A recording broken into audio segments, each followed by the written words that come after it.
João Maria estava deitado com a cabeça coberta. E com essa pedra, acabou batendo 2 vezes na cabeça de João Maria. Aqui o emprego do meio cruel, né, por ter utilizado uma pedra. Então, isso não é verdade, né? Não era pedra, entendeu? Não, assim, eu fui lá naquele dia lá, entendeu?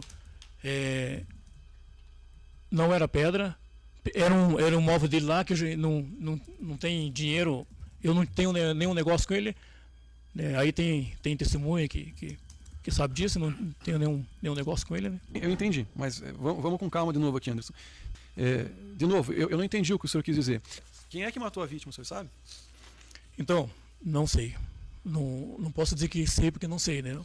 Eu não posso dizer que sei porque não sei, né? Tá. Eu não entendi o que o senhor quis dizer. Conheci no estabelecimento, né? Não ali, nem outros, né? Eu não entendi o que o senhor quis dizer. Não tem nada a ver, né, com o negócio dele, né? Na hora de fazer negócio, não me chamou. Daí, não entendeu? Daí essa situação. Vamos tentar organizar aqui o raciocínio. Em clube rola fofoca, todo mundo ouve e conversa. Só que, ouvindo ou não ouvindo, não tem nada a ver, entendeu? Eu não entendi o que o senhor quis dizer. Aqui o senhor disse que não matou a vítima. Não, eu não sou responsável por isso. Vou fazer a pergunta e depois o senhor responde. Tá certo? Acertou ele onde? Não, eu não vi na real. Eu joguei e levantei. Daí levantei para ver se ele não, né? Mas ele caiu? Eu entendo que o senhor, né, às vezes pode ficar um pouco aflito, querer responder, mas da maneira como a gente está conversando, a gente vai conseguir se entender. Tudo aqui é invenção da delegada, tá? Tudo isso aqui é invenção da delegada, uma torturadora. Que pressionou, que fez ele falar. Que segunda chance que ele deu ao senhor João Maria? O Ministério Público sustenta a acusação e pede que os senhores condenem ele.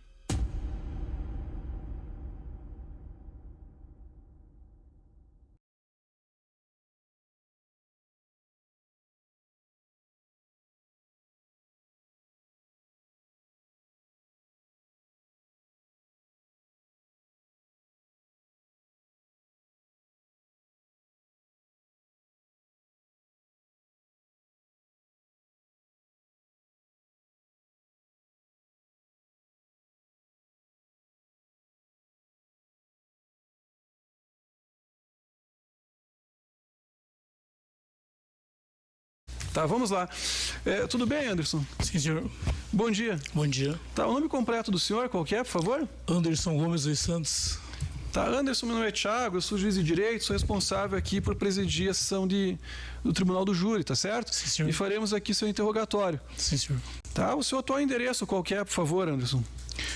Barão do Rio Branco é o endereço atual.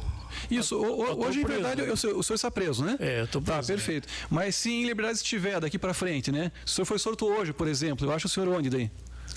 Então, daí fica desajeitado eu voltar para o mesmo lugar, porque, né, por causa da situação, né? Daí... Tá. Não sabe dizer então se... Ou vou morar perto de uns conhecidos meus, Nunes Machado, ou não sei, ainda não sei, né? Tá, entendi, não tem problema. Mas o último endereço do senhor é qualquer? O Barão do Rio Branco. Barão do Rio Branco? É. O número? É 385 lá. Tá, aqui em Curitiba? Curitiba. O bairro? Centro. Centro, tá ótimo. A rua da Câmara ali, da Câmara Municipal. Tá, perfeito. A sua profissão qual que é, Anderson? Sou cabeleireiro. Tá, a renda mensal aproximada, quanto é que o senhor ganhava em média quando estava solto? Então, eu sou cabeleireiro, mas aí nos últimos tempos eu mexia com peruca, né? Eu comprava o cabelo, tecia o cabelo, tá? Mas isso é vinculado à minha profissão, né? Certo. Daí... Mas em média com essa atividade, né, de cabeleireiro, então, fazendo peruca, o senhor ganhava quanto em média por mês? O cabeleireiro...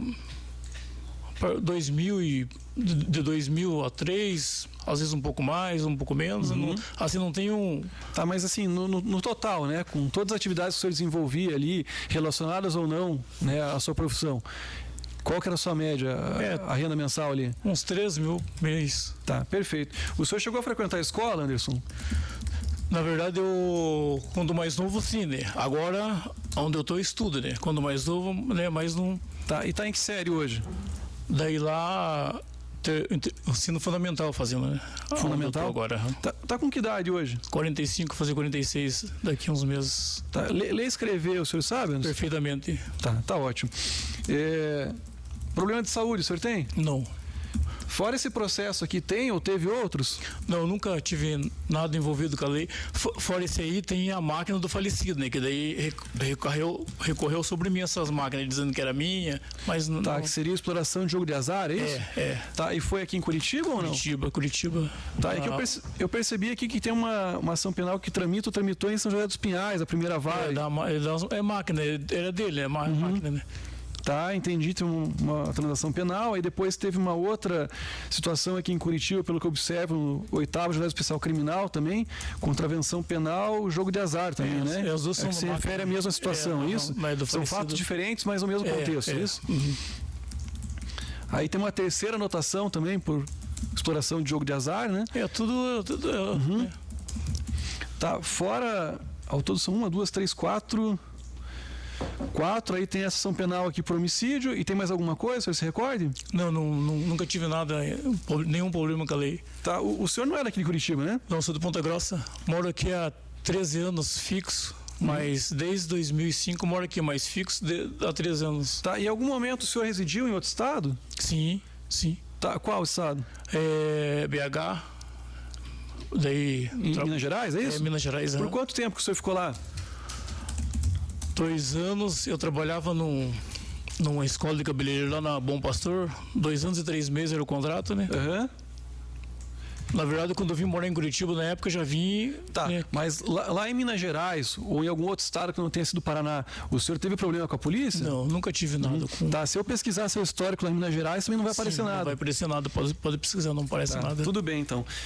Anderson, vamos em frente aqui. O senhor tem conhecimento da acusação? Sim, sei. Estou sendo acusado. Tá, o senhor conversou também com o defensor público? Sim. Já foi atendido pela Defensoria Pública? Sim. Perfeito. Então, a partir de agora, o senhor não é obrigado a responder as perguntas que eu fizer. Se quiser, pode ficar em silêncio, o senhor não vai ser prejudicado. Só que, por outro lado, esse momento que o senhor tem para dar sua versão a respeito do que aconteceu. Né? E se isso que consta aqui foi verdade, o senhor admitir, confessar, em caso de condenação, essa pena pode ser atenuada, ou seja, pode ser reduzida por conta da confissão. Sim, senhor. Certo? Sim, senhor. Alguma dúvida? Não, está perfeitamente. Tá, vamos lá então. O senhor quer responder as perguntas ou não? Quer ficar em silêncio? A orientação que foi dada pelo defensor público, o senhor responde as perguntas que eu fizer e dos jurados, né? E não sei se ele vai fazer alguma, não responda no Ministério Público Assistência. Aí fica a seu critério. O senhor quer responder de acordo com a orientação, não quer responder ninguém, quer responder a todos, fica a seu critério. O senhor foi perguntando, se eu entender, eu falo, né? Pode ser? Sem problemas. Né? Eu faço a pergunta, se o senhor entender que não é caso de responder alguma pergunta, pode então validamente fazer exercício de direito ao silêncio, tá bom? Sim, senhor. Então a pergunta que se faz início aqui é bem simples. Consta que no dia 12 de julho de 2019, por volta das 6h30 da manhã, nas dependências do apartamento número 1, que ficava localizado na Alameda do Dr. Muricy, número 1019, centro, aqui em Curitiba, o senhor Anderson Gomes dos Santos teria matado a vítima Jomaria Ademir de Matos, né? E segundo consta aqui, utilizou para tanto um objeto contundente, que segundo disse o Ministério Público, pelo menos lá quando ofereceu a denúncia, seria uma pedra, né? De acordo com o que o senhor teria dito na delegacia em interrogatório. Basicamente o que se tem aqui é acusação de homicídio, né? Tem aqui a qualificadora da motivação torpe, porque... Segundo diz o Ministério Público, também a vítima disse que ia registrar um boletim de ocorrência em desfavor do senhor. Também tem aqui o emprego do meio cruel, né, por ter utilizado uma pedra, que segundo o Ministério Público aqui foi desferida com golpes na cabeça, que causou então sofrimento aqui para a vítima. E por fim também um crime praticado mediante recurso que dificultou a defesa da vítima, né, porque segundo também diz a Promotoria de Justiça, ela estava deitada em sua cama, a vítima, né, de cabeça coberta, o que dificultou então a chance de reação em defesa dela. Esses fatos aqui são verdadeiros, são falsos? Então, essa morte houve mesmo, né? Só que eu não sou culpado. Eu estive lá, né? Ali eu frequentava ali, né? Esses dias aí, fazia algum tempo que eu não ia ali. Eu fui naquele dia específico ali a pedido dele. Tá, quer ver? Vamos tentar organizar aqui o raciocínio. Veja, João Maria Ademir de Matos. Quem que é essa pessoa que é vítima? Então, a gente conhece ele, todo mundo conhece ele por Ademir, né? Tá. João Maria é o nome dele, mas a gente se chamava de Ademir. Okay. Ele era o dono lá do lugar, né? Tá. Morava na frente. Qual lugar? Era dele o estabelecimento, casa de jogo lá. Era baralho na frente e máquina atrás, né? Tá, ele tinha então um local em que as pessoas iam para jogar baralho? Também máquina? Era o comércio dele, era, né? Tá, tudo bem. E aí o senhor conheceu ele nessa circunstância, porque frequentava o local ou não? Não, já conheci ele antes. Ali, ele sempre mexeu. Mas unicamente desta vez era só ele que ele tinha parceria, sócios, né? Tá, esse fato aconteceu aqui em julho de 2019, dia 12 de julho. 12 de julho de 2019. Há quanto tempo que o senhor já conhecia o Ademir? Desde 2000 e... logo depois que ele saiu da Garcia, né? Que ele trabalhava na empresa Garcia, desde 2005, 2000, não, faz algum tempo. Tá, já fazia então 2005, mais 10 anos, 15 anos, 14 anos. Bem mais que isso, né? Tá, então né? tudo bem. O irmão dele era vivo ainda, né? Tá, tudo bem. E que tipo de relacionamento que o senhor mantinha com ele? Vocês eram amigos? Amigos. Relação profissional? Eram amigos? Não, amigos no profissional não, porque... Amigos, né? Assim, a gente vai num lugar, tem pessoas... Entre aspas... Você conheceu ele como? Conheci no estabelecimento, né? Não ali, nem outros, né? Que na época era na Rui Barbosa, uns anos atrás. E era também comércio dele, estabelecimento dele? Conheceu no ambiente mesmo. Tá, e o senhor ia nesse local para jogar, isso? Sim, mas... perfeito. Então já tinha... Vamos lá, deixar bem objetivo aqui nas conversas. Então, cerca de 14 anos que o senhor conhecia ele, conheceu porque ele explorava esse tipo de jogo e o senhor frequentava. Perfeito. Tá, vamos lá então. Aí voltando aqui pro dia do fato, né?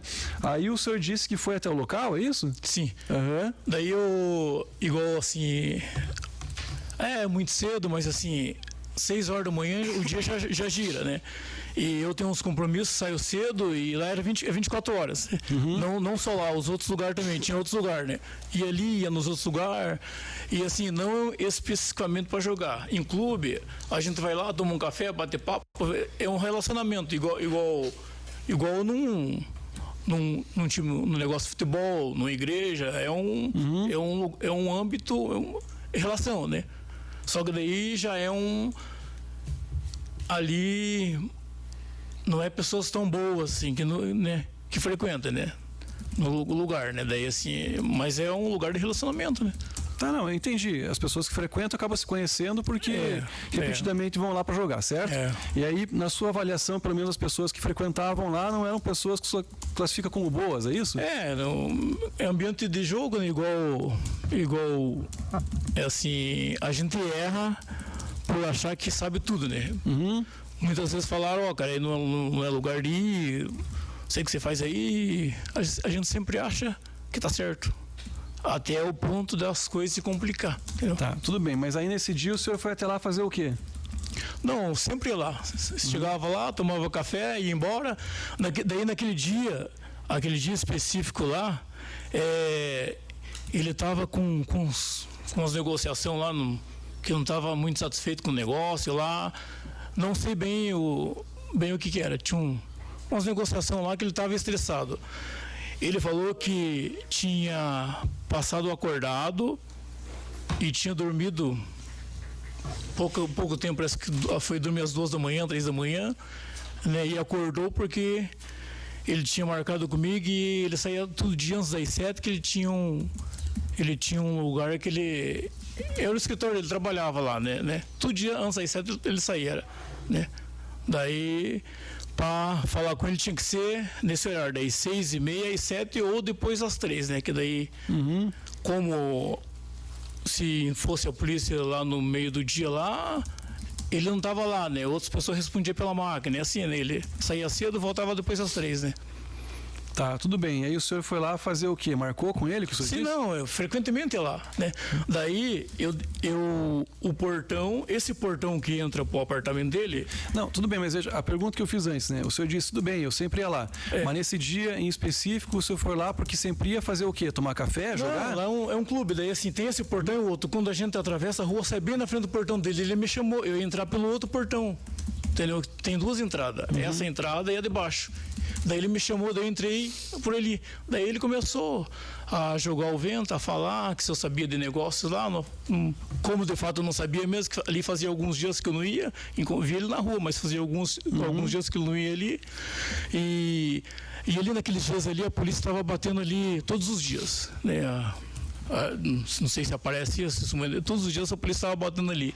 Ele estava num extremamente nervoso, estava tendo prejuízo. Tinha perdido máquina, tinha coisa que... E ele achava que alguém que estava estava assim, delatando, né? De fato né? Mas assim, tinha né? Tá, tudo bem, mas vamos lá, Anderson. O senhor foi até o local, explicou que tinha 2 entradas, eu não entendi muito bem, aí o senhor disse que ele questionou o senhor. Sim, daí eu fui lá. Esse dia foi o dia da morte dele, né? É verídico. Depois, né? Quando eu saí de lá, né? Ele se alterou, começou a falar lá. Daí eu falei, cara, você... Ele era muito seguro. Só que alguma situação era aberto. Tinha uns negócios atrapalhados dele lá, de carro, de coisa arada com pessoas lá, dinheiro com pessoas lá, né? E daí, né, queria que eu falasse uma coisa que eu nem sabia, o negócio dele, né? Daí ele se alterou lá, porque daí eu chamei ele de burro, né? Ele se alterou, nesse tempo ele pegou uma faca assim, daí eu tava sentado, peguei tinha um negócio, ele joguei e saí. Daí nesse fato que estão dizendo que eu matei ele, né? Tá, mas nesse fato o que? Ele pegou uma faca? Não, ele pegou a faca, daí pegou a faca. No impulso, peguei o negócio, joguei nele e saí. Isso porque eu falei no homicídio lá, daí estão unindo uma coisa com outra, dizendo que eu matei o cara. Tá, mas jogou o quê? Eu não sei o que o objeto quer lá. Eu não peguei da estante e joguei nele lá. Mas daí estão falando que eu falei que peguei uma pedra, que não. Entendeu? Tá, mas então a sua, entre aspas, participação nesse fato foi que o senhor foi um dia pela manhã, como sempre ia? Frequentava ali. Tá, não, entendi, mas daí ele disse para o senhor, questionou o senhor a respeito de um negócio, o senhor não explicou que negócio que era esse, por que questionou o senhor? Na verdade é o seguinte, ele sempre achava que a gente sabia das coisas, que como é um clube, é buchicho. Daí ele achava que eu sabia de alguma coisa e coisa que eu não sabia. Aqueles dias ali, eu sempre frequentava ali. Chegava ali cedo ali, mas aqueles dias ali, eu não estava indo naqueles dias ali, né? Que não estava indo, né? Daí, aqueles dias, eu não sabia mesmo de nada que estava ocorrendo ali. Via falar que o comentário ia nos outros clubes de negócio, né? Mas via falar, não sei o que ocorria. Vamos lá, pra gente deixar aqui a nossa conversa, mas se o senhor não quiser responder, não tem problema nenhum, o senhor pode ficar em silêncio. É que o senhor está falando há um tempo sobre negócio e até agora pelo menos não disse o que é. Não, porque... Calma, antes, eu vou fazer a pergunta e depois o senhor me responde se assim entender. O senhor disse que chegou de manhã, como sempre fazia, né, no local, e ele foi questionar o senhor a respeito dos negócios. Questionar o senhor de que negócio e por quê? O que o senhor tem a ver com isso? O que era?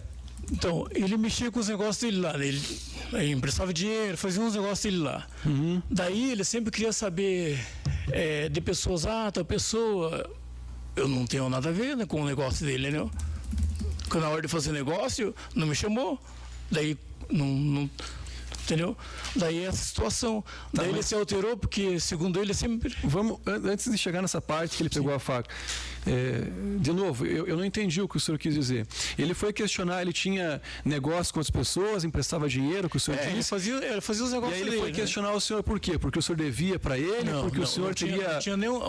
Eu não tinha nenhum negócio com ele. Fala aí nos autos, que daí eu fiquei a par, que daí eu estava na rua, depois fiquei a par, né? Que uma pessoa falou que eu tinha pego 20 mil reais com ele, coisa que não tá certo, não é, entendeu? Aí, se de repente falasse 1.000 ou 500, aí até cabia. 20 mil reais, entendeu? Porque não é assim, 20 mil reais, entendeu? Não tinha nenhum negócio com ele. Daí, tá aí no alto aí que eu peguei, que eu tinha com ele, não tinha nenhum negócio. Daí também fala que era meu clube, fala que entendeu? Umas acusações meio que não... Mas nesse dia em específico ele questionou o senhor por quê? Porque é a tal da fofoca, que em clube rola fofoca, todo mundo ouve e conversa. Só que, ouvindo ou não ouvindo, não tem nada a ver, entendeu? Falei, não tem nada a ver com teus negócios. Daí ele se alterou, né? Se alterou e... porque você sabe, e se alterou. Daí ele se alterou, pegou a faca, daí eu peguei, tinha um móvel dele, peguei, joguei e saí. Nesse intuito estão dizendo que eu matei ele. Mas não, eu saí e ele estava vivo. Só que daí durante o dia, daí eu fui lá 10h30 lá embaixo, onde ele fica, ele não estava.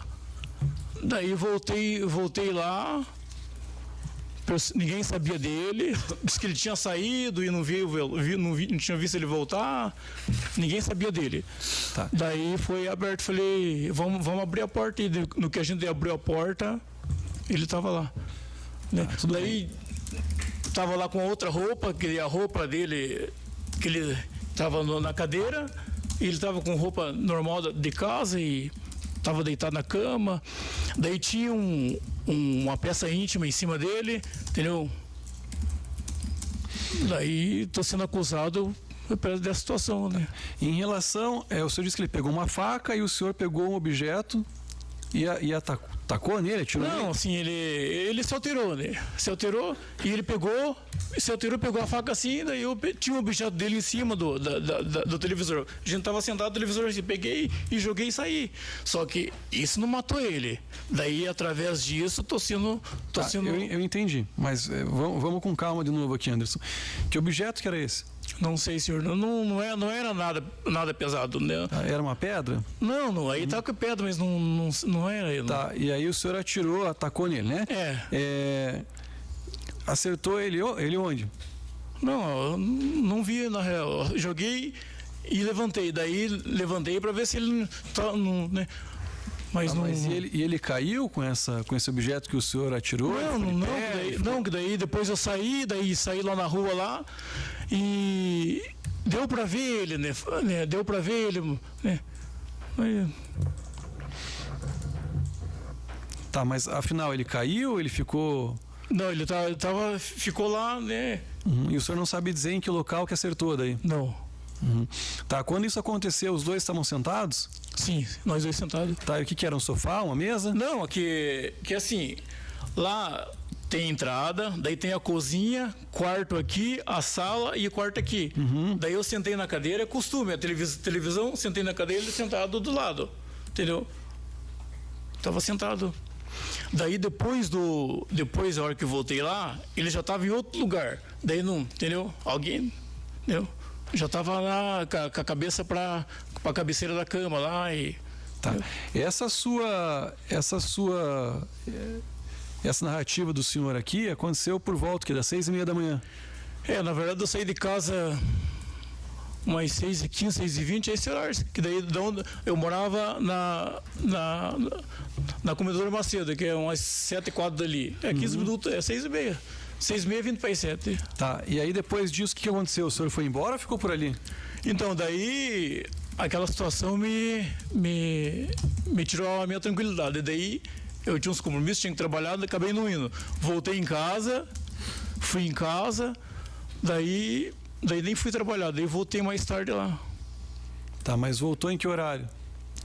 Eu voltei lá, por 2 vezes, voltei lá, acho que próximo das 10 da manhã.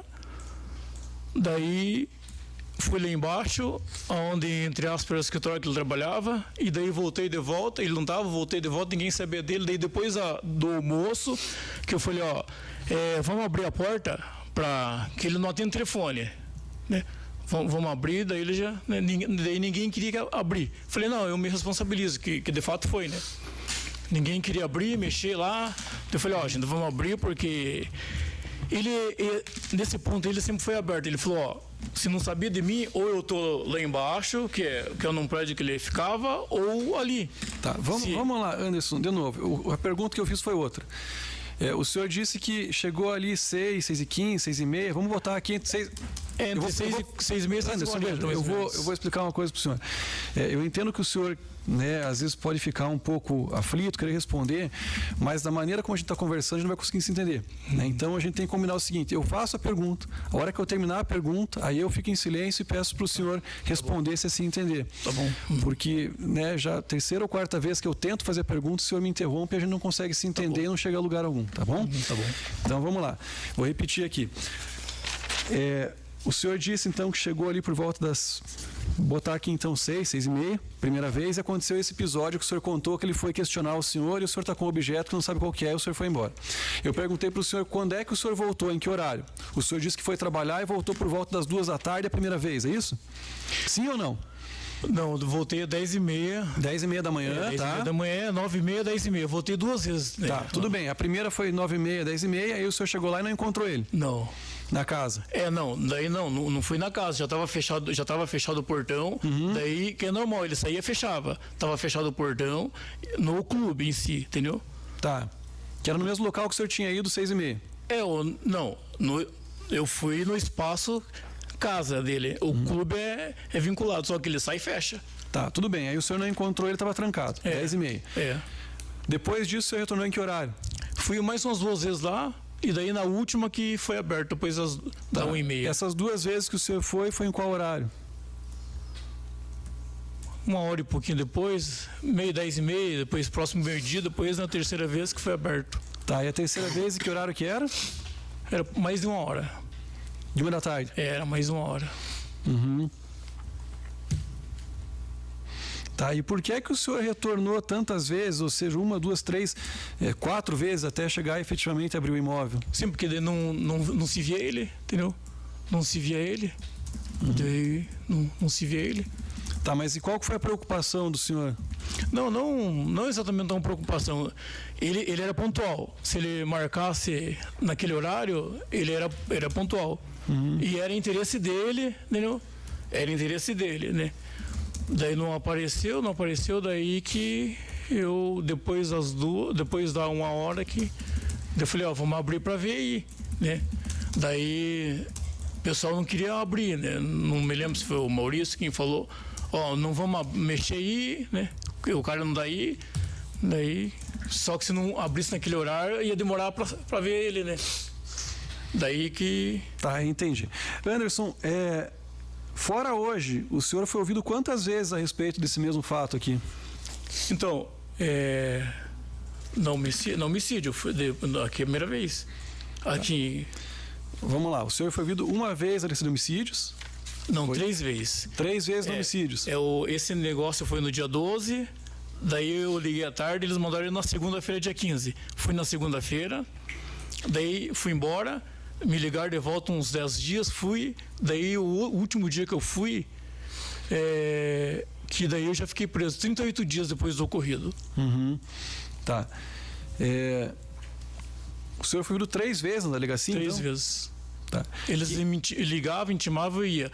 Daí eu ligava a várias pessoas, né? Daí para mim se encontrar na rua. Daí não tem problema, eu entendi, né? A pergunta é só essa, quantas vezes? Nessas 3 oportunidades, o senhor foi formalmente interrogado, sentou, conversou com o delegado, tinha um escrivão? Não, o escrivão Cleverson na época. Daí por último, que daí foi a delegada. Tá, entendi. O que é que o senhor contou nessas oportunidades em que o senhor foi lá? Sim, que conhecia ele, que não tinha nada a ver com o ocorrido. Ou de maneira mais objetiva, tudo que o senhor me contou aqui hoje, o senhor contou para o delegado de polícia, para a delegada, enfim, para a equipe policial, quando foi interrogado ou não? Tem alguma diferença? Não. Não, que daí lá não é detalhado. Lá a gente... Tá. Quem é que atendeu o senhor lá? O escrivão Cleverson? Quem mais? Cleverson, sempre foi o Cleverson. Daí na última vez que daí estava a delegada. Daí ela falou que nem podia estar naquele horário ali, que ela estava com negócio médico, né? Que ela tinha feito um negócio no nariz, né? Daí... Tá. E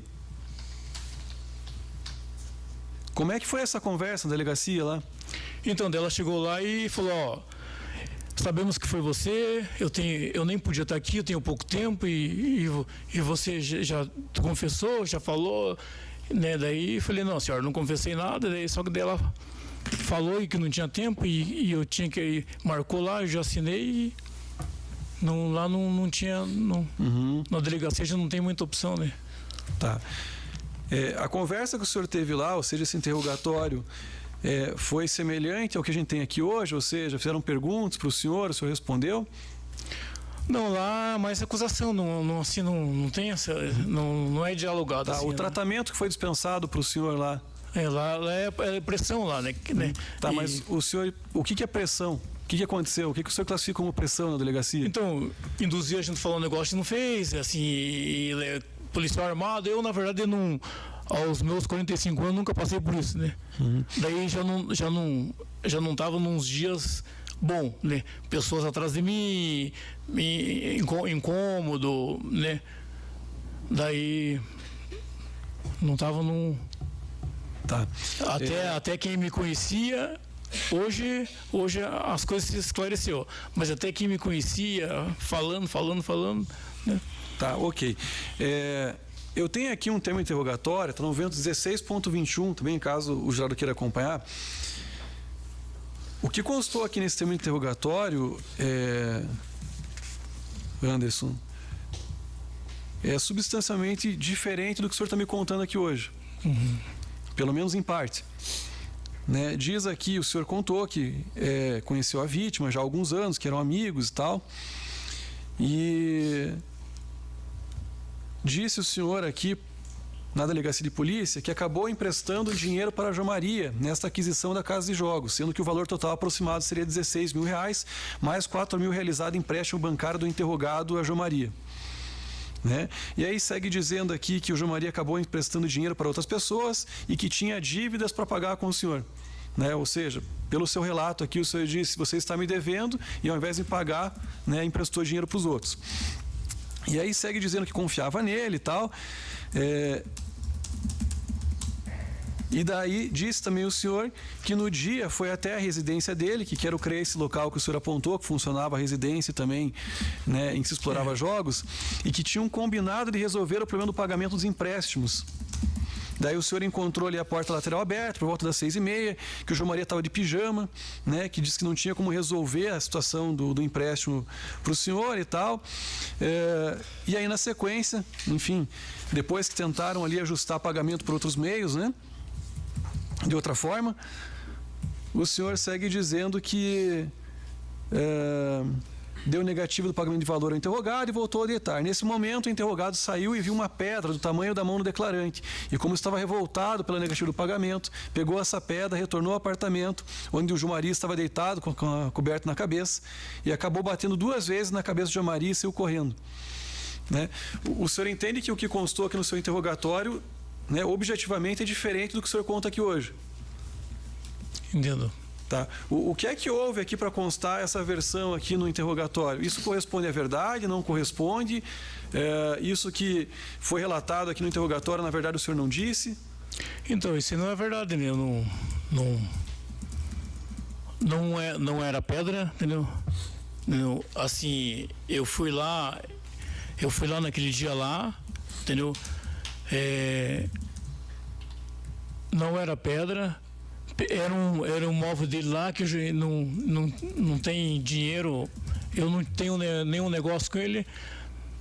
Aí tem testemunha que sabe disso, não tenho nenhum negócio com ele, né? Uhum. Nesse dia, nesse horário, tinha mais alguém na casa?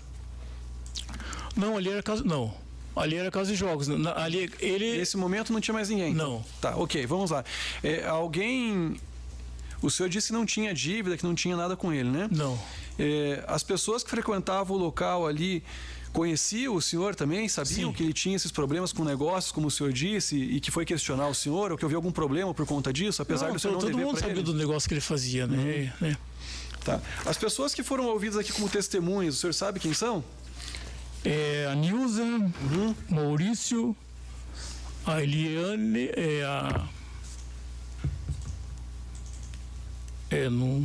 a Nilza, Maurício, daí o Roberto.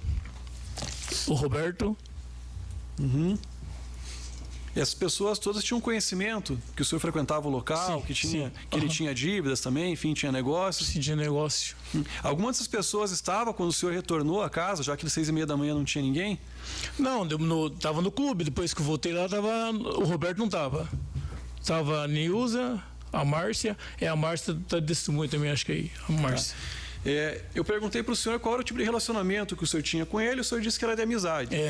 Tá. Essa amizade era a ponto do senhor, por exemplo, ter acesso livre à casa, ao local de jogos? Não. Tá, eu pergunto... Não, ao local de jogo, sim. Ali é aberto 24 horas. A casa, não. O local de jogo qualquer pessoa entra lá. Tá. Quem que é Daniela Renato Ribeiro dos Santos? Ela mora em cima. Tá. Ela mencionou aqui, declarou ter visto o réu em diversas oportunidades entrar sozinho na casa da vítima, fazendo uso de chaves. Não possui a chave lá. Não tinha acesso? Não.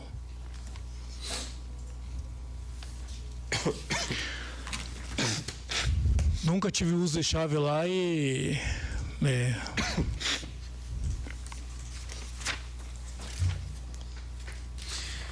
Tem um vídeo que foi juntado numa câmera de segurança. O senhor teve acesso a esse vídeo?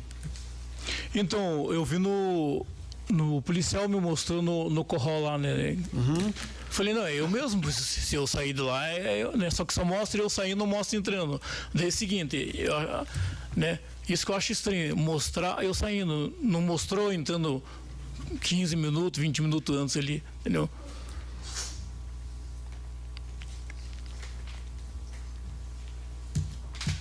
Tá, mas tem um relatório de investigação aqui, movimento 16.14, em que tem algumas imagens aqui. O senhor viu essas imagens, que são essas câmeras, né? Não, eu vi saindo do prédio lá. É só essa que eu sei. A daí entrando em casa, na minha casa.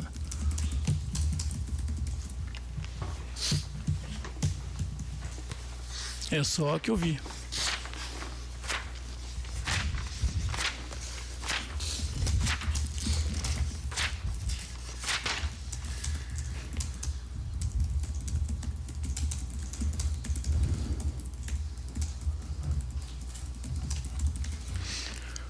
Não sei se posso falar. Daí no momento que eu saí, caiu umas moedas, eu peguei, falaram que era chave, né? Mas era, né? Tá. Por fim, né, da sua narrativa aqui, o senhor disse que não matou a vítima. Não, eu não sou responsável por isso. Vou fazer a pergunta sim, e depois o senhor responde, tá certo? Se assim quiser, né? O senhor disse que não matou a vítima, enfim, que não é responsável aqui por esse homicídio que é retratado na acusação. Beleza, entendemos. Quem é que matou a vítima, o senhor sabe? Então, não sei. Não posso dizer que sei porque não sei, né? Eu não posso dizer que sei porque não sei, né? Tá.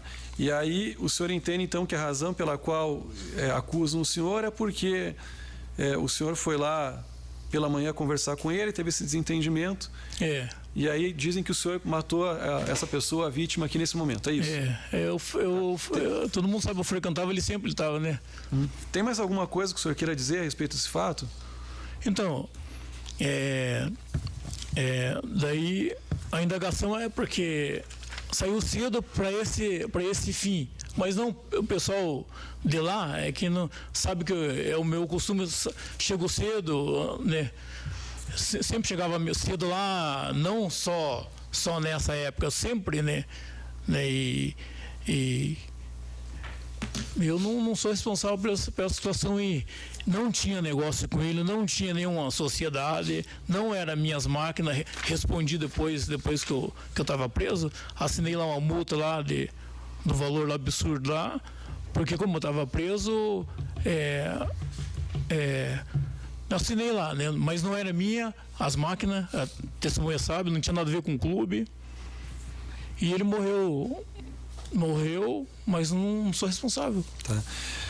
Anderson, minha parte aqui eu não tenho mais perguntas, né? Conforme dito aqui, a orientação do defensor público, o senhor não responde as perguntas do Ministério Público e Assistência e fica a seu critério. Se o senhor quiser, eu passo a palavra para ele. Se o senhor dizer que não vai responder, não tem problema, eu passo direto ao defensor público. Aí fica a seu critério, né? O defensor público já orientou o senhor. Se o doutor Wesley quiser fazer uma consideração, também fique à vontade.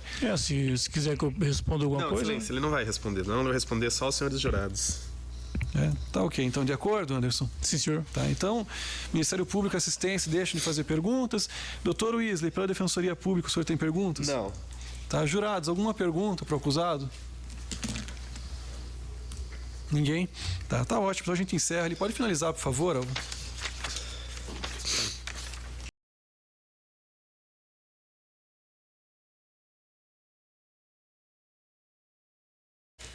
Então, senhores, vamos começar. Primeira coisa que eu quero mostrar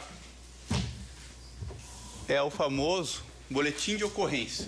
Seja um tapa na cara, Amanda, seja um homicídio, quase sempre, mas quase sempre, para não dizer sempre, começa lá, Bruno, com o famoso BO. E o BO são as primeiras impressões que tem do fato. Uma coisa que eu quero falar para vocês é, crime de homicídio, quase nunca, Nicole, a gente sabe quem é desde o começo. Normalmente a polícia vai lá no local, vê o que aconteceu, relata no boletim de ocorrência e o delegado vai investigar. O delegado vai investigar. É diferente, por exemplo, de um roubo, Amanda. Por exemplo, desculpa te usar como exemplo, não vai acontecer, mas você sai daqui, alguém vai lá e te rouba o celular. Daí você corre aqui, avisa o policial falou, é um cara que tá com um boné amarelo, que não sei o que, não sei o que. Você sai com o policial aqui, dá uma volta na viatura, pega o cara. Pega o cara e fala, é esse cara aqui, eu tenho certeza, eu vi, tal. Isso daí é prisão em flagrante. Roubo, furto, tráfico, a pessoa tá com a droga ou acabou de dispensar a droga, quase sempre começa com flagrante. No homicídio, quase nunca é flagrante. Ninguém mata ninguém aqui na frente do fórum, aqui, agora, 10 da manhã e sai andando na boa. Nunca é assim, nunca nada vem de graça. Isso que eu quero que os senhores entendam. Por isso, né, e eu só faço isso, eu sou promotor do júri aqui já há 8 anos, 7 para 8 anos, só faço isso aqui. Nunca acontece de vir um acusado aqui bater no peito, fui eu.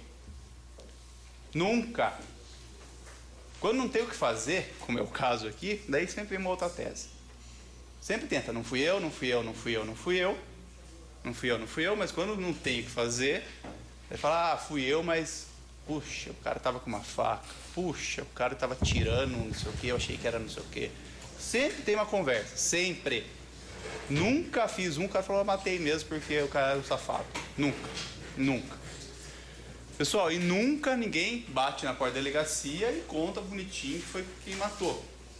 Nunca eu tenho um filme super 4K, lá dos momentos da facada, no momento dos tiros. Então, o que eu preciso dos meus jurados, das minhas juradas? Como eu disse, eu só faço isso. E eu tenho pelo menos uma leve ideia de que cada um aqui faz, cada um que pensa. Então, a gente tem uma lista de vocês e eu confio em vocês. O que eu sempre preciso, eu não me importo se o meu jurado é homem, se é mulher, se ele é negro, se ele é branco, se ele é rico, se ele é pobre, se ele é de direita, se ele é de esquerda. O que eu quero do meu jurado é que sejam pessoas capazes de raciocinar. Em crime de homicídio, nós vamos juntando o quebra-cabeça para chegar em quem foi. Nunca é fácil. Nunca é fácil. Ninguém dá nada de graça para a polícia. Então, pessoal, vamos começar. Boletim de ocorrência, está lá nas folhas 4. Se alguém quiser acompanhar, sempre eu vou ler, mas quem quiser acompanhar, fique à vontade. Só veja se está batendo. É no computador, tá? Não vai ter na folhinha. Ok. Pode falar. Folha 4.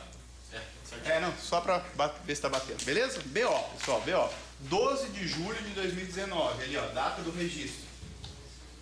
Cumpre-nos relatar que aproximadamente 2 da tarde de hoje, dia 12 de julho, a equipe de plantonistas dessa DHPP é a Divisão de Homicídios e Proteção à Pessoa, é a Delegacia de Homicídios.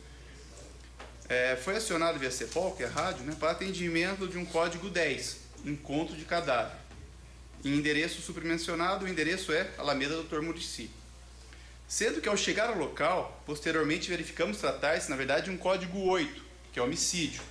Diante disso, a equipe formada pelos investigadores Vinícius, Valdeci, comunicou a autoridade de plantão, policial de plantão, delegado de plantão. Ao chegar ao local, encontramos a equipe da 1ª Companhia do 12º Batalhão fazendo o isolamento do local. No local encontramos o senhor Valmor, a senhora Márcia, o senhor Roberto, vejam que não encontraram o réu, né? Que nos relataram que a vítima fatal foi posteriormente identificada como o senhor João Maria Ademir de Matos. No local, no quarto da residência, visualizamos o corpo do senhor João Maria completamente nu, com diversos ferimentos na cabeça. Não encontramos a arma ou objeto utilizado nos ferimentos causados. O perito criminal Carlos Henrique esteve no local e constatou sinais de violência, sendo diversas lesões contusas na região da cabeça da vítima fatal. Vejam que nesse BO, como na grande maioria das vezes, não tem o nome de quem foi.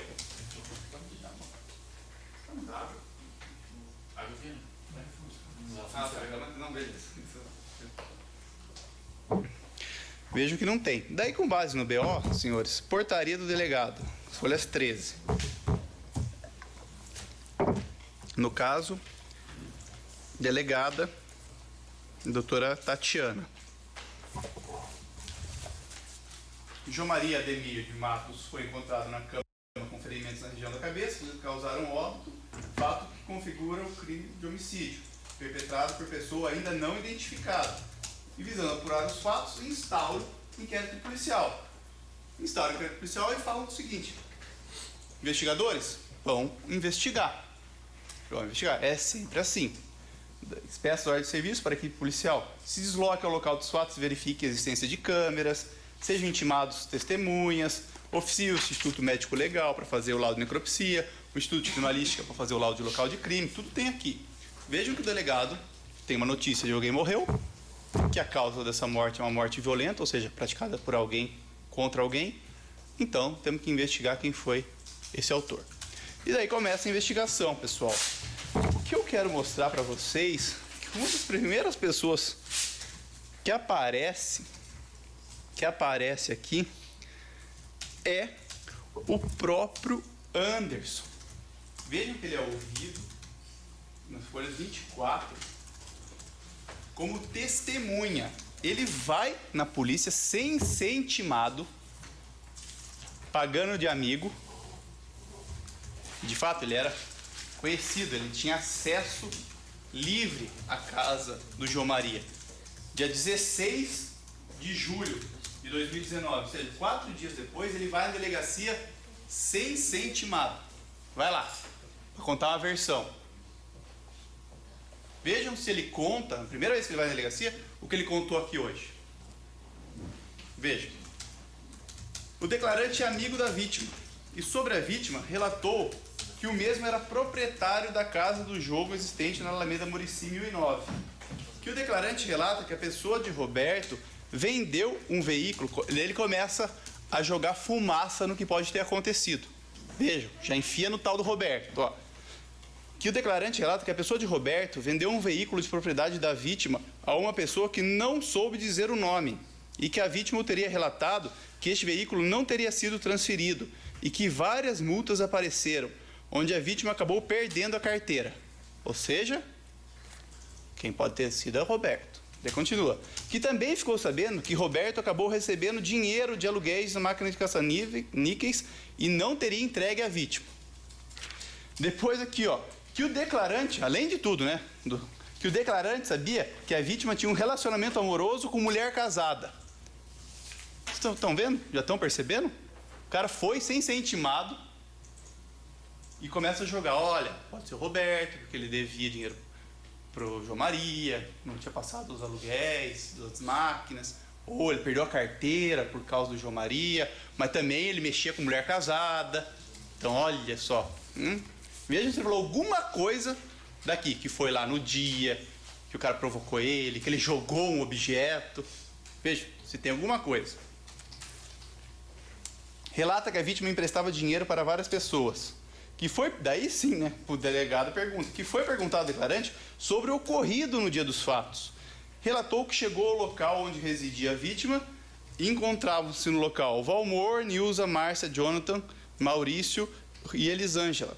Que o declarante relatou que foi até o local para verificar por que a vítima não teria rendido o outro porteiro ao meio-dia. Que como a vítima, ou seja, a vítima tinha atrasado para o trabalho. Que como a vítima era extremamente pontual, achou estranho e resolveram arrombar a porta do quarto da vítima, onde após arrombar, localizaram a vítima deitada na cama, toda ensanguentada, momento que saiu do local. Tem alguma história igual ele contou aqui hoje? Ele que foi lá ajudar a polícia? Veja que ele foi lá sem intimação contar o que ele sabe, né, para ajudar. Não tem, né? Não tem. Daí, pessoal, várias pessoas são ouvidas, várias pessoas, entre elas a Erondina, várias pessoas, os vizinhos, várias pessoas são ouvidas. Está gravado, né? Tem uma degravação, folha 79, eu vou ler rapidamente com vocês, para vocês terem uma ideia do que as testemunhas falam, já que nós não ouvimos hoje. Das provas subjetivas. Isso daqui é a delegada colocando no papel o que as pessoas falaram, né? O senhor Valmor, amigo... Isso está na página 80, tá? O senhor Valmor, amigo da vítima, informou que essa possuía uma casa de jogos no mesmo endereço de sua residência e ele era o caixa do estabelecimento. Por volta do meio-dia, um homem de nome Anderson chegou ao local para conversar com João Maria. Ao que olhar o horário, o depoente percebeu que a vítima já deveria ter ido trabalhar, não tendo feito, razão pela qual ambos arrombaram a porta de João Maria, mas apenas Anderson adentrou o local, encontrando aquele em óbito. Só para vocês entenderem, ele mata de manhã, depois ele volta lá e fala, olha, ele ainda não foi trabalhar, o que está acontecendo? E as pessoas chamam, ele não está ali, e arrombam a porta e veem ele morto. Entenderam? Por volta da meio-dia. Então, ele chegou lá no local de novo. Nossa, mas ele estava em legítima defesa, o cara puxou uma faca para ele, né? Não é essa a versão? E ele foi lá se preocupar, né? Porque é um ótimo cidadão, uma ótima pessoa, bonzinho. Daí arrombaram a porta e viram o João Maria lá morto. Vocês vão ver como, né? Senhora Márcia relatou que a vítima era o proprietário do estabelecimento onde ocorria o carteado. Frisou que na tarde do crime, por volta de 1h, Anderson, que devia 18 mil a João Maria, esteve no local para conversar com ele, o que sugeriu arrombar a porta da casa da vítima, o que foi realizado. No interior foi encontrado corpo, sem vida, com sinais de violência. Roberto, que João Maria teria emprestado dinheiro a conhecidos. Sem ser intimado, Anderson, até então não era investigado, isso é o delegado falando diretamente, compareceu nessa unidade e prestou declarações no sentido que era amigo da vítima, afirmando que Roberto vendeu um veículo de propriedade da vítima, que Roberto teria recebido dinheiro proveniente dos aluguéis da máquina de caça-níqueis, que se tinha apropriado dos valores, que a vítima também teria um caso com mulher casada, né? Tudo aquilo que eu li para vocês.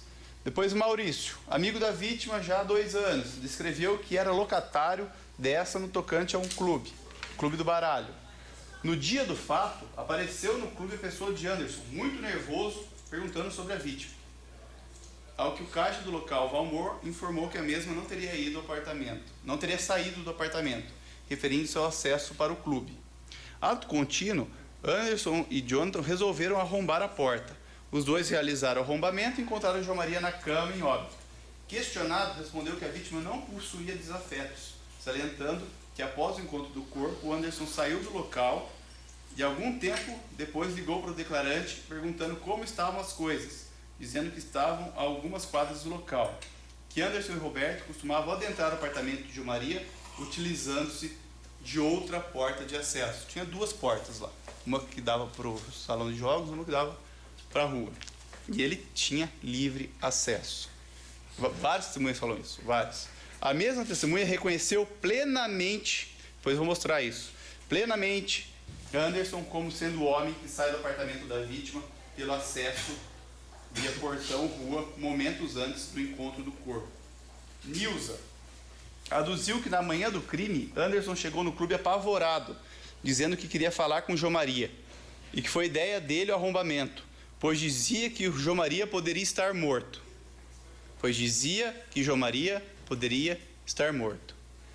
Janaína, moradora do apartamento superior de João Maria, descreveu que na manhã do dia do fato chegou em casa por volta das 5 da manhã, ao que passou a assistir televisão. Em torno das 6 da manhã ouviu um barulho na residência da vítima.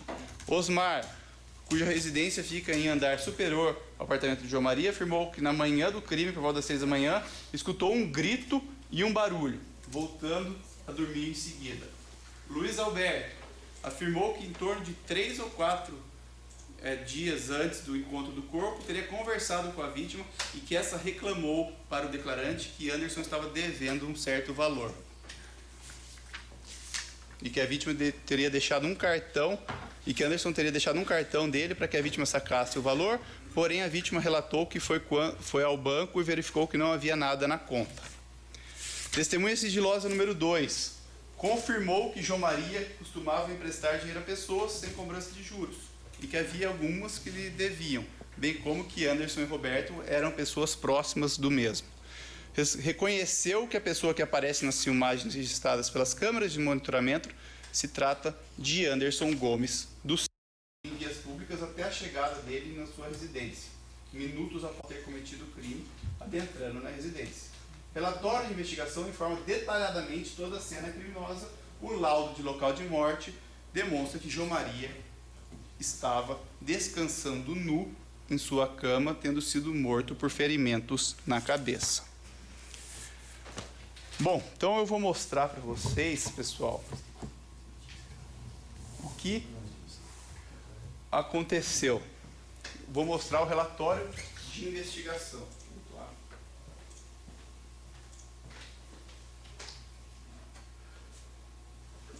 Então vocês já viram que ele foi lá na polícia, tentar dissimular o que pode ter acontecido, né? Pode ter sido Roberto, mas também ele mexia com mulher casada. Várias outras pessoas contaram o horário que foi o crime, ou seja, as pessoas de cima, por volta das 6 da manhã, ouviram barulho. Pessoas já falaram que o Anderson tinha acesso à residência, que ele não estava lá quando a polícia chegou, que ele chegou já falando que a pessoa podia estar morta, que o João Maria podia estar morto. Mas daí, o que acontece? A polícia consegue as câmeras de segurança. E aí a casa cai. Vejam o relatório de investigação, 48.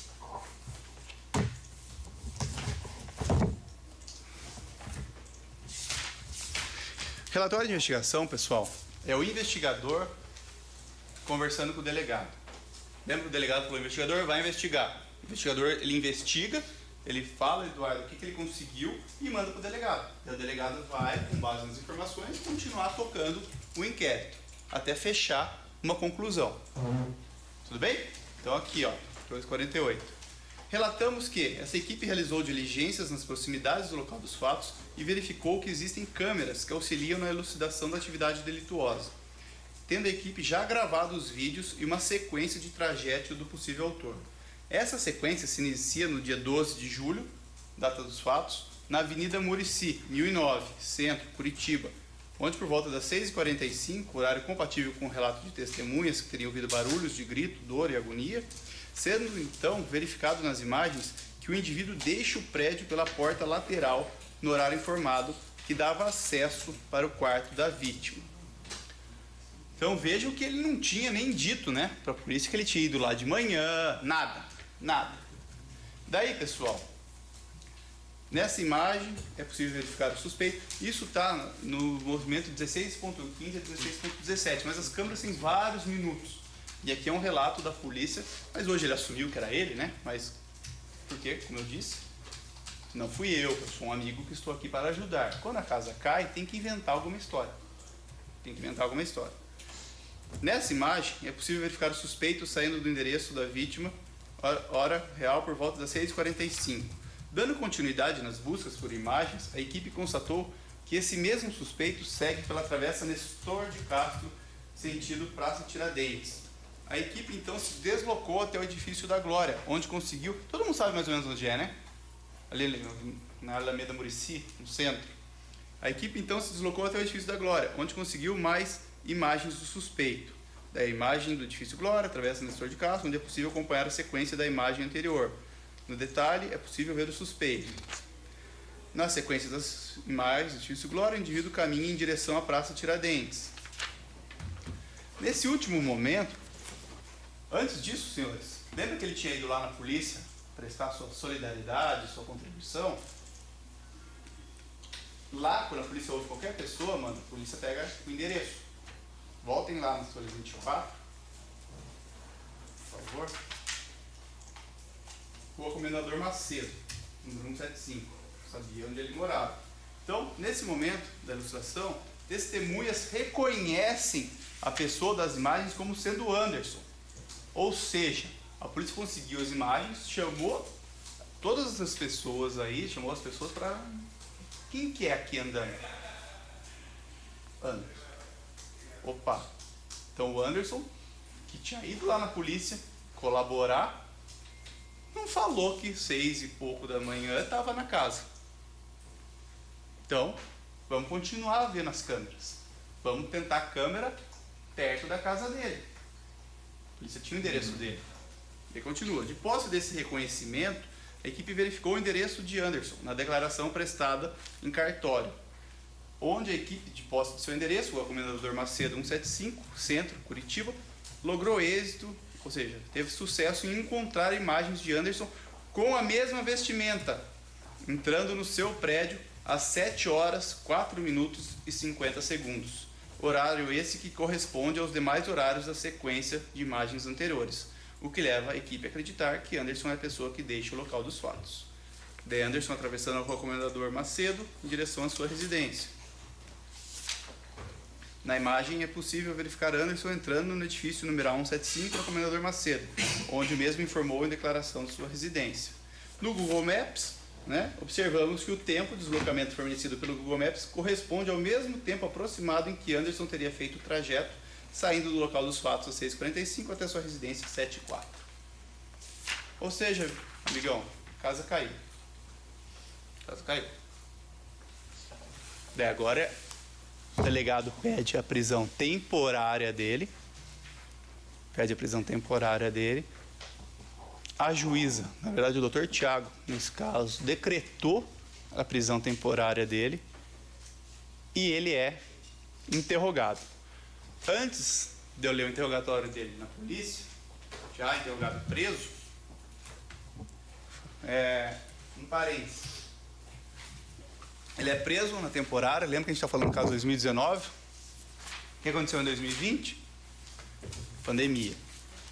Daí teve um surto aí, um monte de gente sendo solta, porque os coitadinhos não podiam ficar presos e contrair o vírus, na prisão e tal. Daí o judiciário soltou uma galera.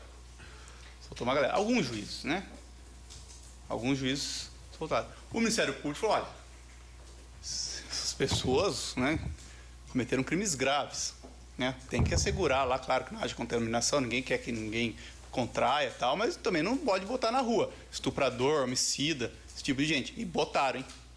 O Ministério Público recorreu, o Tribunal de Justiça mandou prender de novo. Então ele ficou um tempo solto, e daí o Tribunal de Justiça discordou da juíza que soltou, mandou prender e desde então está preso. E se for condenado, vai continuar preso. Se for absolvido, vai embora com a gente. Entenderam? Agora vamos para o interrogatório dele.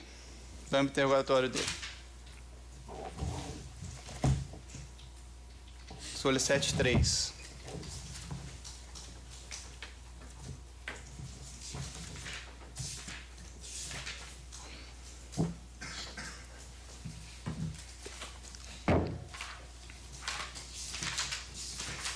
Vejam, começa na folha 75, Ele é interrogado, então, lá no dia 22 de agosto de 2019. Vejam que nesse tempo todo ele nunca foi lá para falar que foi de manhã, que tinha arremessado alguma coisa, nunca.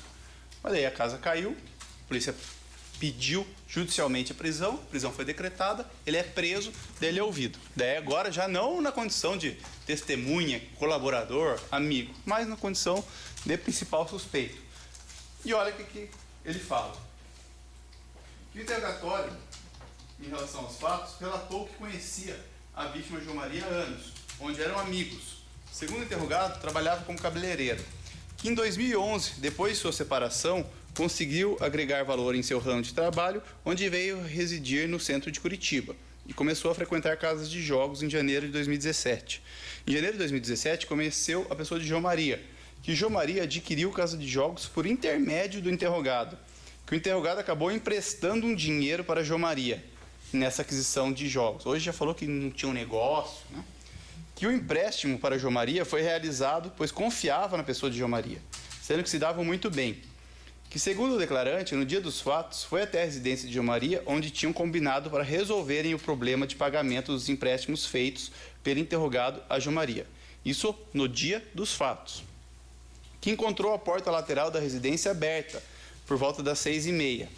Que João Maria estava ainda de pijama e disse que não tinha como resolver a situação do empréstimo realizado pelo interrogado a João Maria, sendo que disse que havia várias pessoas que estavam devendo para a vítima e que não tinha como pagar o interrogado. Que propôs a João Maria que ele pagasse com dinheiro da locação, pois o interrogado precisava comprar os produtos de cabelo para revender. Mas tudo aqui é invenção da delegada, tá? Tudo isso aqui é invenção da delegada, uma torturadora, que pressionou, que fez ele falar, tá? que mesmo assim, João Maria deu a negativa de pagamento do valor do interrogado e voltou a deitar. Nesse momento, o interrogado saiu e viu uma pedra do tamanho da mão do declarante. E como estava revoltado pela negativa do pagamento, pegou essa pedra, retornou ao apartamento de João Maria, que estava deitado com a cabeça coberta, e como estava revoltado pela negativa do pagamento, pegou essa pedra, retornou ao apartamento e João Maria estava deitado com a cabeça coberta. E com essa pedra, acabou batendo 2 vezes na cabeça de João Maria e saiu correndo e foi em direção à sua casa. Hoje, como que foi? Ai, peguei um objeto na estante e fiz assim. Depois a gente vai ver que putz, bateu, né? O que aconteceu com ele? Aqui deu 2 pedradas. Hoje apareceu uma faca. Não apareceu? Apareceu uma faca. Aqui não tem faca. Com essa pedra acabou batendo 2 vezes na cabeça de João Maria e saiu correndo. E foi em direção à sua casa. Nada de faca. Que quando chegou em casa, acabou se arrependendo do que fez e retornou à casa de jogos, na residência de João Maria. Que a intenção do interrogado era de abrir a porta e que alguém auxiliasse João Maria. Nossa, mas a delegada não é uma torturadora? Ia botar aqui essa parte, né? Que a intenção do interrogado era de abrir a porta e que alguém auxiliasse João Maria, pois achava que o mesmo estava ferido, não morto. E quando viu que João Maria estava morto, foi embora. Depois, em juízo, é sempre assim, tenta se safar. Porque o que acontece? A pessoa foi presa, o delegado mostra, amigo, ouvimos testemunhas, soubemos que teve grito tal hora, que você tinha acesso à casa, temos imagens de você saindo. O que aconteceu? Daí o cara tenta ainda, né? Falou que quem devia era ele, né? Que o João Maria devia para ele, que na verdade ele não sabia que estava morto. Tenta dar uma amenizada, mas conta que ele matou. Depois, em juízo, o que ele fala? Daí depois, com a cabeça fresca, tentando bolar alguma coisa, na sala de audiência, porque antes de vir para cá, pessoal, então a pessoa é ouvida lá na polícia, depois tem uma fase aqui, que são as fases de audiência, que é na frente do promotor, do juiz, do advogado, do defensor público, né? E daí, o que ele fala daí, né? Folhas 971. Só uma degravaçãozinha rápida aqui. Isso aqui é a juíza, tá? Passando pro papel o que ele disse. Só um pouquinho que ele falou. Confirmou que no dia do fato estava na casa da vítima, por volta das 7 horas. Que a vítima abriu o portão para o interrogado. Relatou que a vítima falou sobre vários problemas, rolos de carro, e atribuiu a culpa de tais problemas ao interrogado. Que a vítima ficou alterada. É sempre culpa da vítima. Vocês perceberam, né? Sempre. Que a vítima ficou alterada. Pegou algo no armário. Algo no armário. Hoje já foi o quê? Então, a primeira vez que ele falou, não falou nada de faca. Segunda vez que ele falou daí em juízo, algo no armário. Hoje já virou faca. Se a gente fizer um júri depois de amanhã, a vítima pegou uma bazuca desse tamanho. Vocês entenderam? É sempre assim. Sempre assim. Que a vítima ficou alterada, pegou algo no armário, não sabendo especificar o que era. Hoje sabe muito bem que é a faca, a marca da faca, o tamanho da faca. Podendo ser uma faca ou tesoura. Ao que o interrogado pegou um objeto da casa da vítima e a agrediu no rosto. Sendo que a vítima caiu sentada sobre a cama. Disse que saiu do local e a vítima ficou na cama. Então, nessa versão dele, ele deu um baita azar, Henrique, um baita azar, que ele se desentendeu com a vítima bem naquele dia ele jogou um objeto na vítima e daí alguém depois se aproveitou, entrou lá e macetou a cabeça da vítima, igual a gente vai ver no laudo. Vocês querem acreditar? Todo mundo tem um voto sim e um voto não. É só absolver ele. Na hora de perguntar, você absolve? Sim. Faz sim. Vocês querem acreditar? Essa versão, que ele é um azarado, que a delegada é uma torturadora, que botou, que pressionou, que não sei o quê, e ele é um santo, que é tudo um conluio meu, da delegada, do assistente, para colocar esse anjinho de candura na polícia, na cadeia? Todo mundo tem um voto sim, um voto não. Tomara que não seja para absolver. Que vocês usem o voto de vocês. Sabe por quê, Ana? Porque todo mundo sabia disso, que aqui no Brasil, todo réu tem direito de mentir. Aqui no Brasil, todo réu, Henrique, tem direito de mentir. Então, Amanda, se eu vou só estou aqui no Shopping Milha. E daí, olha lá, o Dr. Lucas saiu, furtou uma camisa, botou embaixo ali foi na Zara, qualquer loja lá, botou uma camisa e furtou. Eu falei, não, mas nesse dia aí eu tava lá em Ponta Grossa. Tava lá em Ponta Grossa, não fui eu. Daí depois, Bruno, tem uma imagem lá da câmera, lá do shopping, eu no shopping, na hora que estavam falando que eu furtei. Menti, né? Se é nos Estados Unidos ou em diversos outros países, isso é outro crime. Chama perjúrio. Já ouviu falar? Aqui não. Aqui no Brasil, o réu pode mentir a rodo. Pode mentir a rodo. Que tudo entende que está dentro da ampla defesa dele. Quem não pode mentir? Testemunha e perito. Que daí é crime. Falso testemunho, falsa perícia. O réu pode mentir à vontade. Mas eu sempre falo, se for para mentir, que minta direito. Que minta direito. Que não venha aqui ofender a nossa inteligência. Ah, bem naquele dia então, ele entrou lá, teve desentendimento, ele pegou o objeto, jogou, uma outra pessoa que matou. Falou, eu vou aproveitar, eu sei que tudo isso vai acontecer, eu sou um desafeto do João Maria, vou esperar ele sair e vou lá e vou matar. Na versão dele, então, ele agiu em legítima defesa, né? Porque o João Maria pegou uma faca, pegou uma sei lá o quê. Ô, Henrique, você sabe o que é legítima defesa? Sei que tem gente que não é, você, por exemplo, não é formado em direito, mas tenho certeza que sabe. Todo mundo sabe o que é legítima defesa. Desculpa de usar como exemplo, Bruno. Você está lá na sua casa e entra um cara para fazer um mal para você, para sua mãe, para seu filho, enfim. O cara quer te assaltar, te amarra e você consegue se desvencilhar tal, e vai lá e dá uma facada no pescoço do cara. Você agiu em legítima defesa. O cara estava lá para fazer um mal para você, estava te ameaçando com arma, você conseguiu se defender. E por que existe a legítima defesa? Porque a gente não tem um policial militar na porta de cada um de nós para nos proteger todo dia. Então o Estado dá para você, Nicole, o poder de se defender. Opa, claro que existe. Está lá no artigo 25 do Código Penal. Entende-se legítima defesa quem? Usando moderadamente dos meios necessários, repele injusta agressão atual ou iminente contra si ou contra o trem.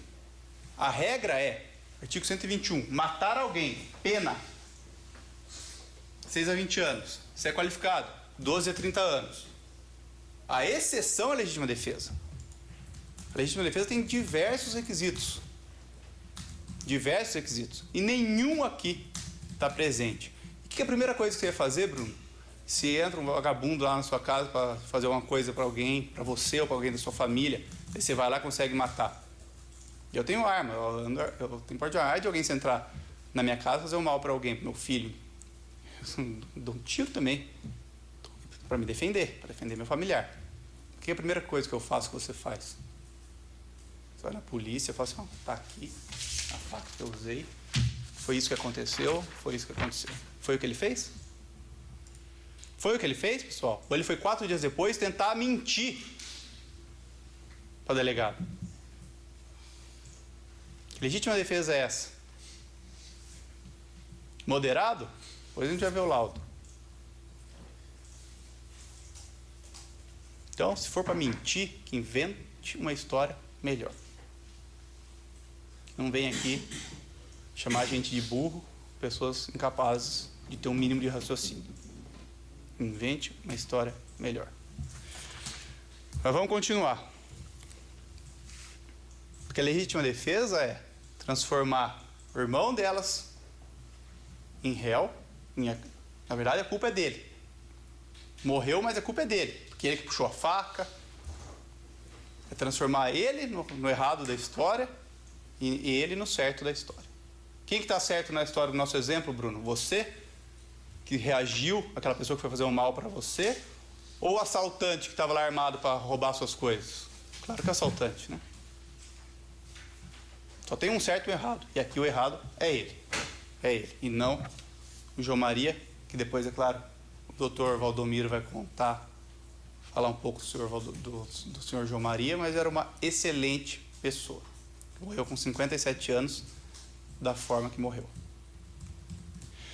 Mas vamos agora, senhores, já estou caminhando para o final. Eu vou mostrar para vocês o laudo de local. Folha 60.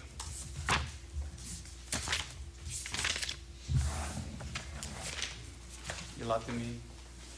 Do local. O cadáver se encontrava-se posicionado sobre a cama de casal, situada no dormitório, localizado no segundo pavimento. O cadáver encontrava-se em decúbito dorsal, ou seja, com as costas para trás, né, deitado com as costas, sobre a cama de casal, apresentando o membro superior direito estendido e o membro esquerdo fletido e os membros inferiores estendidos.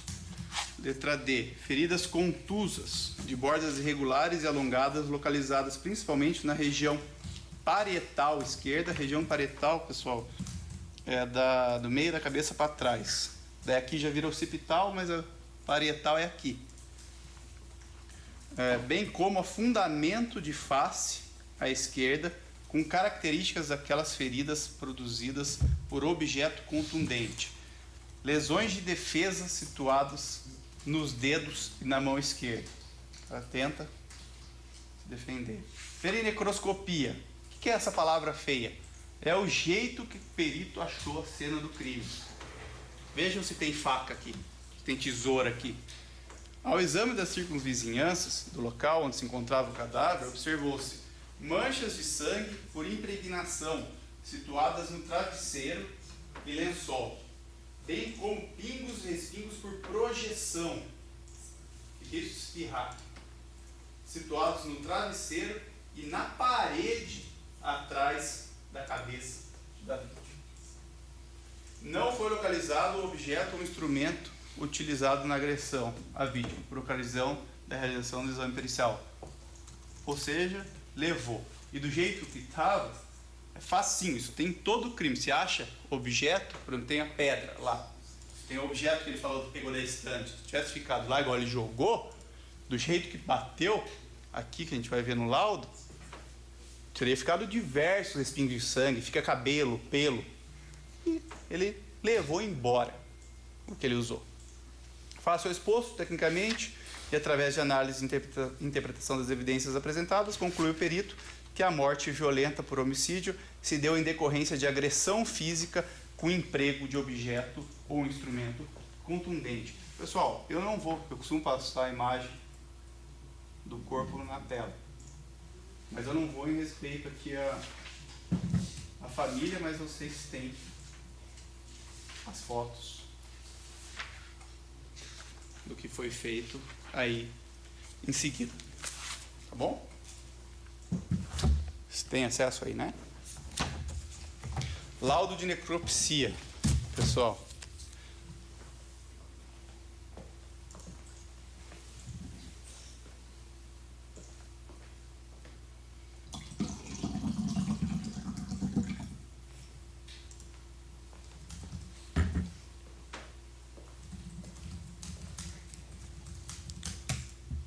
Folha 57. Daí o médico falando o que aconteceu.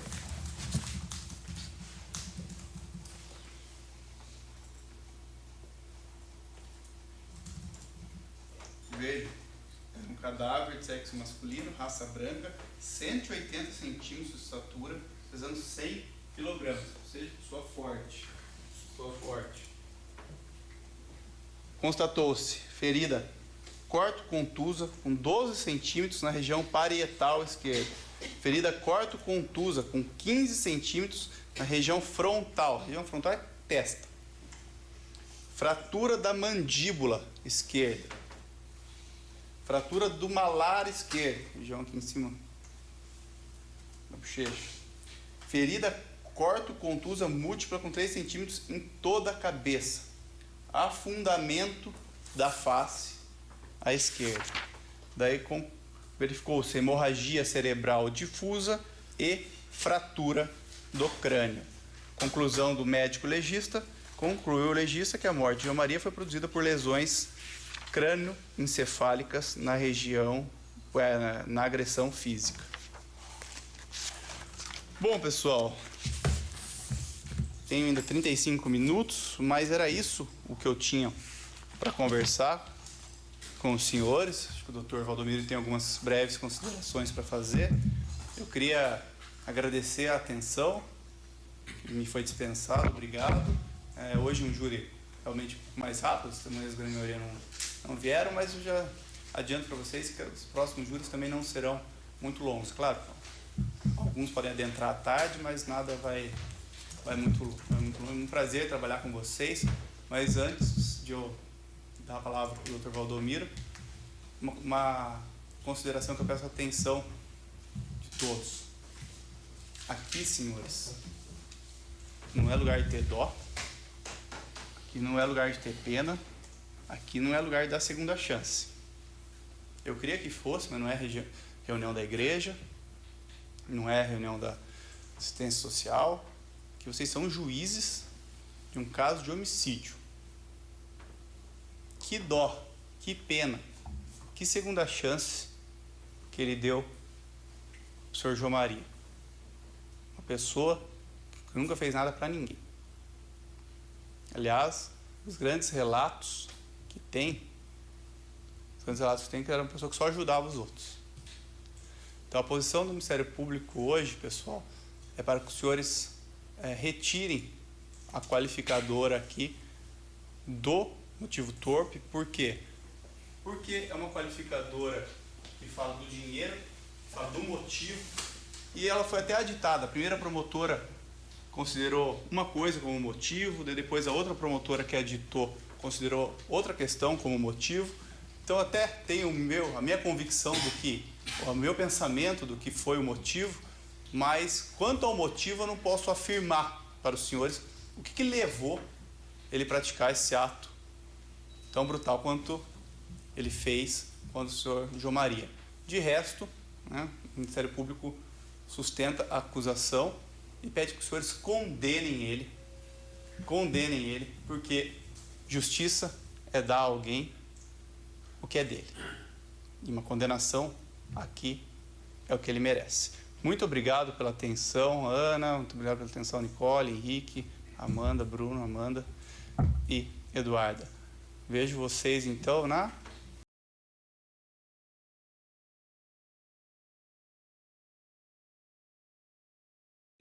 Mas vamos lá pro laudo.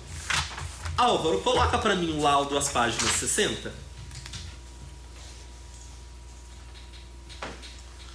Esse é o laudo de exame de local.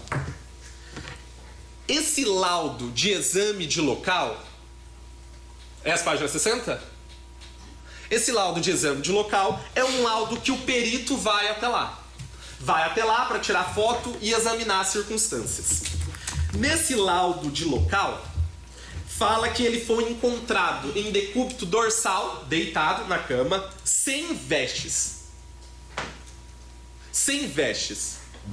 Isso me chamou muita atenção. E as vestes dele não foi identificada no laudo de local. Sem vestes.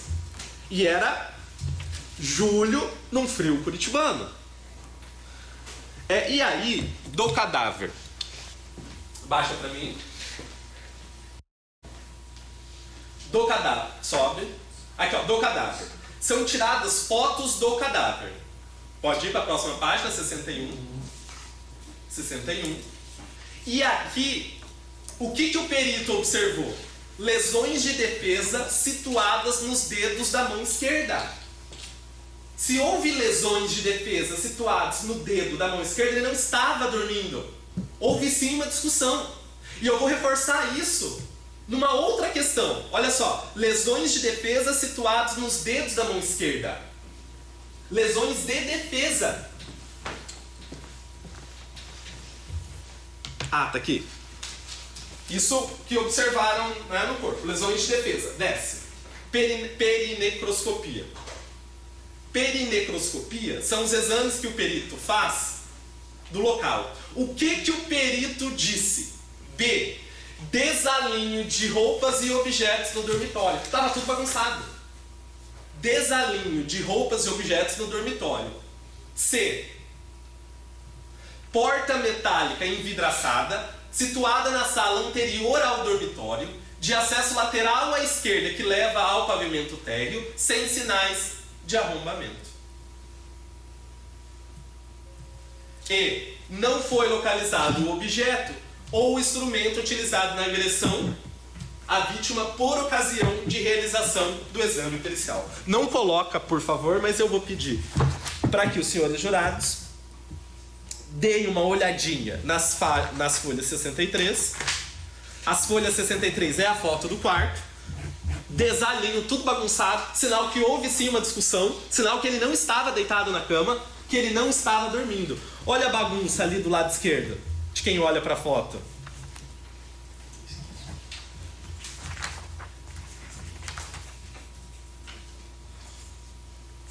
Página 66. Página 66. Página 66. O perito aponta os sinais de defesa.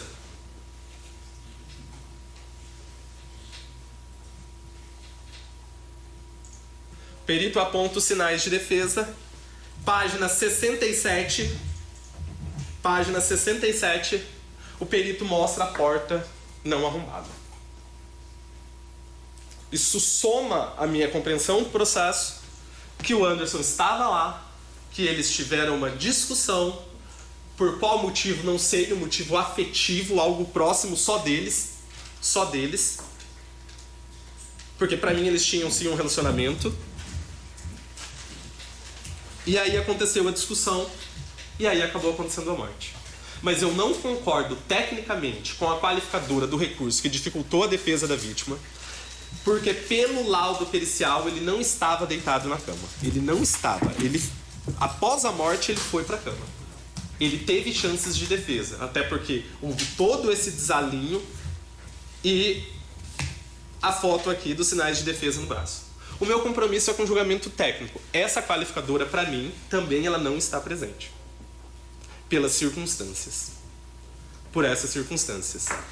Se o compromisso nosso, né, é ser o mais técnico possível, não tem como a gente reconhecer essa circunstância contida na denúncia. Inclusive, o Dr. Lucas não falou nada sobre ela.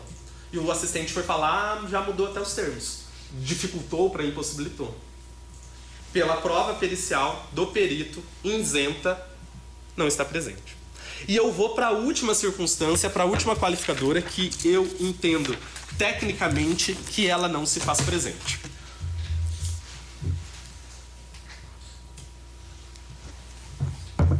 Na verdade, senhores e senhoras juradas, faltou uma investigação melhor.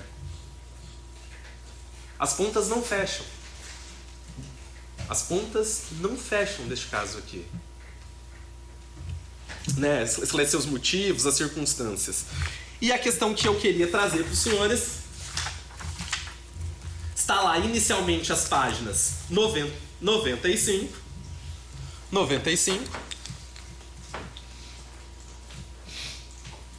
as páginas 95, as páginas 10 para mim. A primeira denúncia, as páginas 95. Esta denúncia, ela foi proposta em 29 de março de 2019 pela doutora Marcela, promotora muito antiga que atuava denunciando lá na Vara do Júri. 2019, pela doutora Marcela. Não consta meio cruel. Não consta meio cruel. Ela não colocou meio cruel. Podem observar ali. Não tem meio cruel ali. O meio cruel, ele vai surgir 2 anos depois. 2 anos depois. As páginas... Deixa eu ver aqui. Coloca pra mim no movimento 525.2 para eu ver quais são as páginas. 595. Movimento 225.2.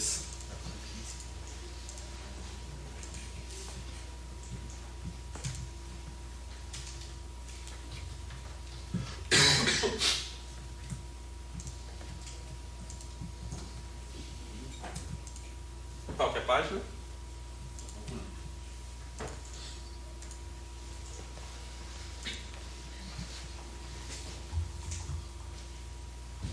Tem certeza que É o 525, 525.2. 225. No meu tá na 595, mas o processo andou. Qual você quer? O aditamento do meio cruel, que é 525.2. Coloca aí na 595. Página 612. 613, então. Na 613, nós tivemos a inclusão, é o parágrafo do extrai-se, a inclusão do meio cruel. E por que seria meio cruel? Seria meio cruel, extrai-se. Seria meio cruel porque foi utilizado uma pedra. Esta pedra foi dada na cabeça do João Maria e isso causou um intento e desnecessário sofrimento para a morte. Então o Ministério Público sustenta, né? Sustentou, em que pese o Dr. Lucas não tenha falado nada, sustentou que foi cruel porque foi uma pedra na cabeça e esses golpes de pedra causaram um intenso e desnecessário sofrimento para a morte.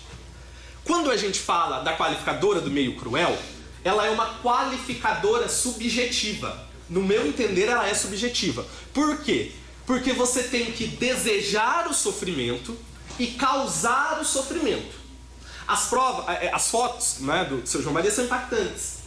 Mas as fotos não demonstram crueldade. Por que não? O atropelamento. Eventuais atropelamentos, a pessoa fica desfigurada. Então só a foto não. A qualificadora do meio cruel, você tem que ter a intenção de ser cruel. Você tem que ver a pessoa sofrer e sentir prazer por isso. Quer ver uma morte extremamente que faz dolorida? A tortura. Tribunal do crime. Como é o tribunal do crime? Você coloca a vítima na sua frente, dá uma agulhada no olho, corta um dedo, corta um braço, quebra a pessoa na porrada, dá um tiro no pé, faz ela sofrer, faz ela agoniar. Outra morte que você tem a intenção, né, de ver a pessoa sofrer mesmo é os micro-ondas do Rio de Janeiro. Vocês sabem o que é micro-ondas no Rio de Janeiro? Lá é muito comum morte por micro-ondas. Não é micro-ondas de cozinha. O que é micro-ondas? Você faz uma barricada de pneus, coloca a pessoa, uma barricada de pneus, taca álcool e aí você taca fogo. A pessoa morre queimada. Isso que é o micro-ondas. O micro-ondas é uma morte cruel. Você quer ver a pessoa sofrer, porque não é uma morte rápida. Asfixia. Matar por asfixia. Vocês sabem que asfixia? Colocar, né, uma corda, qualquer instrumento e puxar. A qualificadora do meio cruel, ela exige essa intenção de trazer sofrimento. E neste caso, o porquê a Defensoria Pública entende que não foi cruel? Primeiro porque, se os senhores pegarem as folhas 95, porque não mudou nada. Quando a doutora Marcela denunciou, ela examinou este caso, ela entendeu que não era cruel. Por quê? Porque foi uma morte muito rápida. O golpe de pedra no crânio torna a pessoa inconsciente e já morre. Foi uma morte rápida. Ela não entendeu que isso era crueldade. Para ser cruel, você tem que ter um intento, o desejo, o sadismo. A qualificadora da crueldade, ela exige esse sadismo. Você vê sofrer. E isso ele não tinha, ele volta no outro dia. Então as páginas 95, a doutora Marcela não colocou. Mas o que me chama a atenção também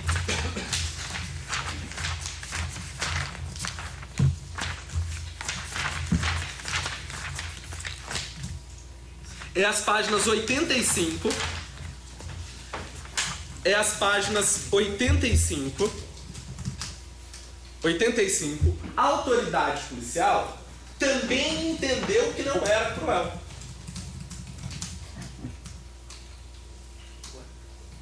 a autoridade policial também entendeu que não era cruel. Foi uma morte rápida, instantânea, né? Ele já ficou inconsciente. E eu gostaria, Álvaro, vamos lá, página 672. Vamos descobrir qual é.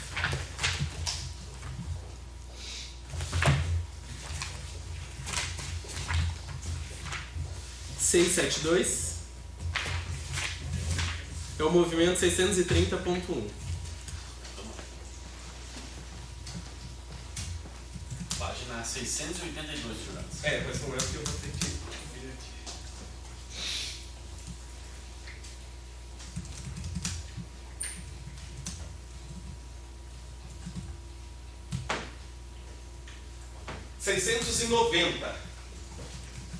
$690. Então, olha só, o processo ele se iniciou sem o meio cruel. Lá na frente, né? Promotor e delegado entenderam que não era cruel. Lá na frente, a promotora resolveu incluir o meio cruel. E foi para o juiz decidir se aceitava ou não. Neste primeiro momento, o juiz entendeu que não era o caso do meio cruel. O Ministério Público recorreu, o Tribunal de Justiça falou, tá errado. Quem decide se é cruel é o juiz ou não. Juiz jurados. Então, se é cruel ou não, compete uma análise aos senhores e às senhoras. Mas a juíza deste caso, na visão dela, não havia elementos para incluir naquele momento a crueldade. E aonde está isso? A partir das páginas 690.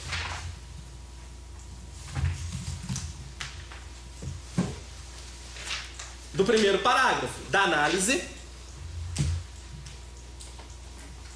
né? Da análise dos depoimentos judiciais, verifica-se que não há qualquer informação, 690, né? Da análise dos elementos judiciais, verifica-se que não há qualquer informação nova a corroborar o aditamento pretendido pelo Ministério Público, uma vez que as citadas testemunhas afirmaram que ouviram tão somente barulho semelhante a um grito e moedas caindo. Veja-se que as testemunhas, a despeito de terem ouvido barulho no apartamento da vítima, não cogitaram que, de fato, tratava-se de alguém sendo morto, tendo, inclusive, voltado a dormir, a indicar, portanto, que não foram produzidos som compatíveis com a inclusão da qualificadora referida, visto que não foram narrados gritos de intenso sofrimento. A testemunha Juliana continua. Observa-se que Renata comentou, inclusive, que se soubesse o que estava acontecendo com a vítima, teria interferido, ou seja, a partir dos sons oriundos do apartamento da vítima, não era possível afirmar que alguém estivesse sendo submetido a demasiado sofrimento. E aí ela não acolheu. O tribunal reformou dizendo quem tem que decidir é os jurados. Então, o delegado diz que não, primeira promotora diz que não, juíza diz que não, doutor Lucas nada falou, Defensoria Pública entende que não. E a última prova cabal é o laudo de necropsia do médico legista que examinou o corpo. E isso é perguntado ao médico legista. Aonde está isso? Nas páginas 57.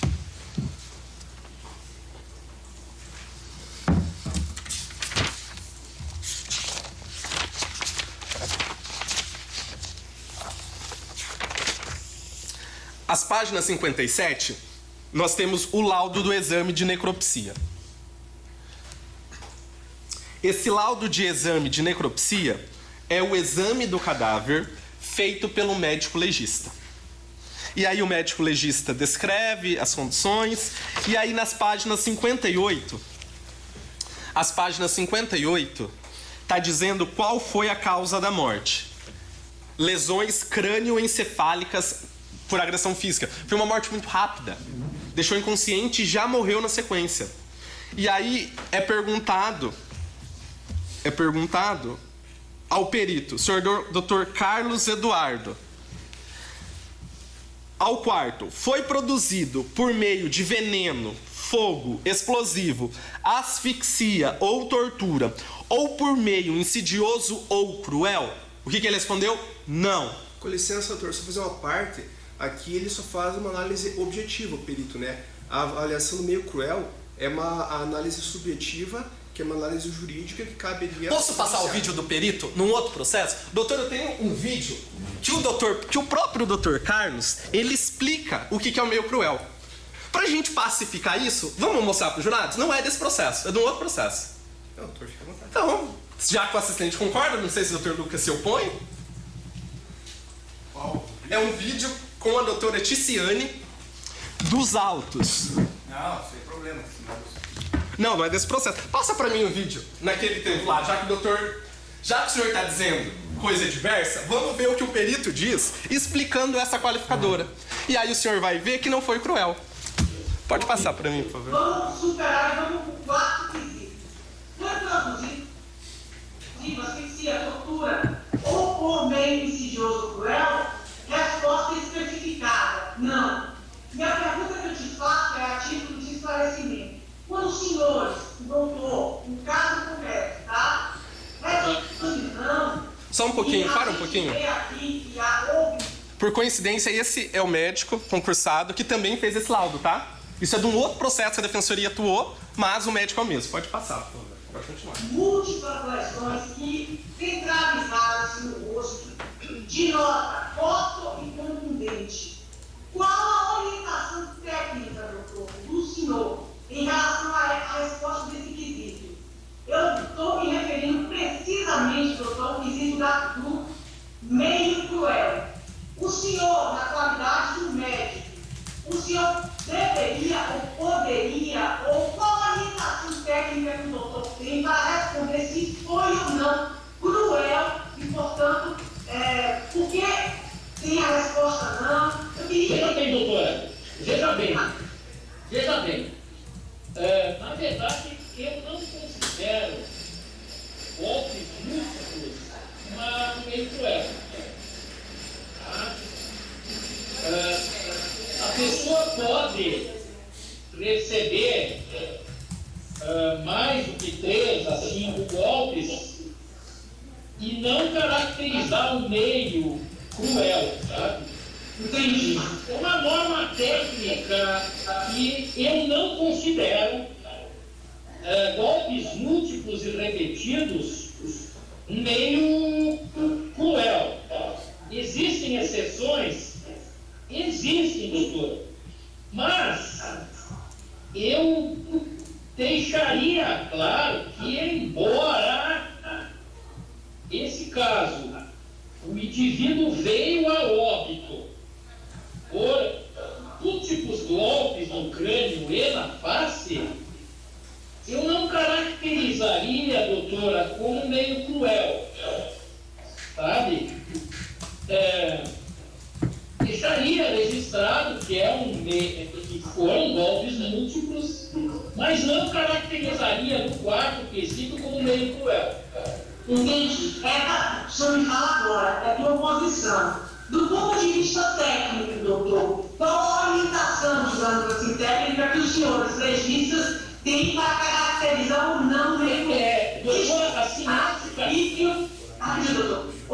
ou essa nota, essa resposta, fica no âmbito de verificação concreta de liberdade do entendimento do legista sobre a natureza. Eu queria só entender de que maneira vocês fazem isso.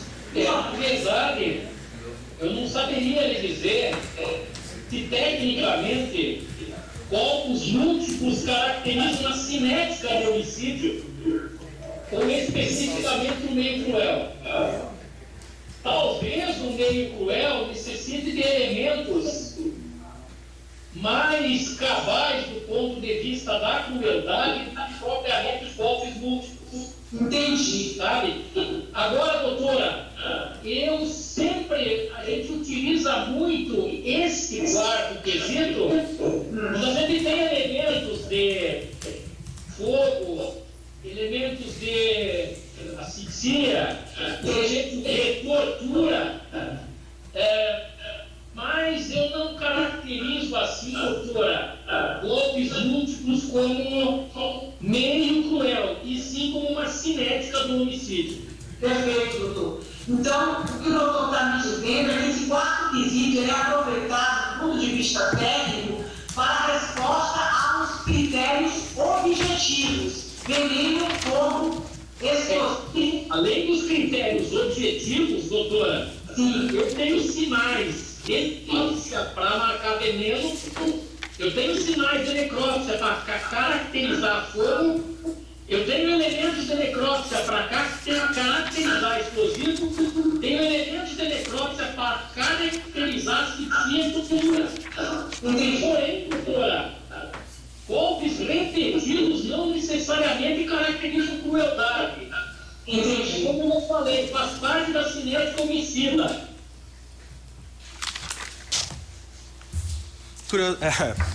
Coincidência ou não? Não, doutor, não vou mais permitir a parte, não. O senhor já... Mas, doutor, eu permiti a parte do senhor. Senhor, dois. O senhor já fez quantos comigo? Não, eu só fiz uma parte. Então, o segundo, então.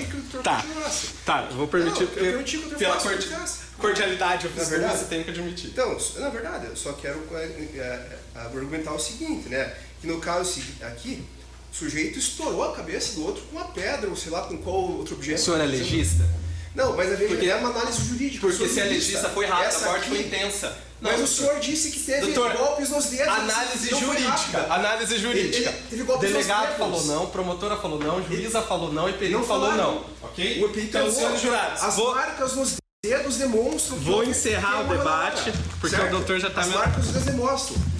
E doutor, o delegado está errado, a doutora Marcela está errada, a doutora Michele está errada, o médico está errado, o senhor está certo. E o tribunal está errado porque o tribunal mandou os jurados decidirem. E é isso que eu estou trazendo aos jurados.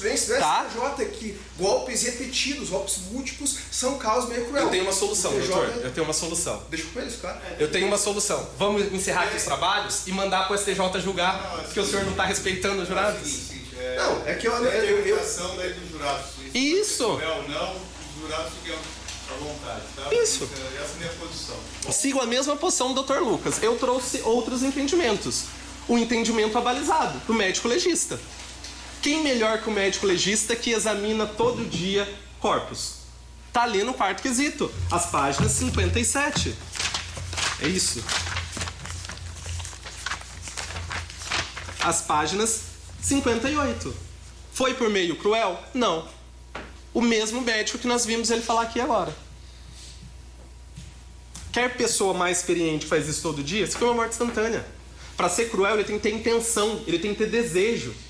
É aquele sadismo, corta um dedo, queima, tortura, asfixia. Eu não vim aqui pedir absolução, Estou fazendo uma defesa proporcional, e a proporcionalidade aqui, no entender da Defensoria Pública, é uma condenação por homicídio simples. A justiça não pode perder o seu caráter humano. Nem tanto mar, nem tanto céu, nem tanto mar. Objetivamente, essas três qualificadoras não estão presentes. Não é à toa que o Dr. Lucas pediu para tirar uma e não falou nada das outras duas. Senhores jurados, eu agradeço e desejo a todos um bom julgamento. Excelência, devolvo a palavra.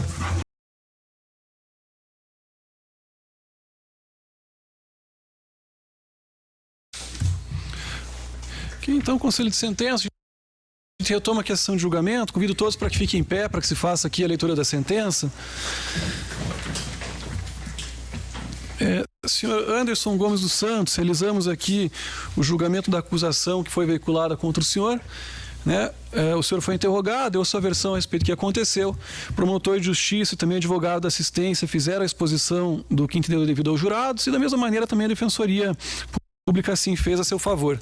Ao final de tudo isso, o Conselho de Sentença chegou a uma conclusão e essa conclusão está presente na sentença em que eu faço leitura. A leitura é essa maneira resumida, é um pouco extensa, mas depois o senhor Anderson Gomes dos Santos terá acesso na íntegra, se assim desejar.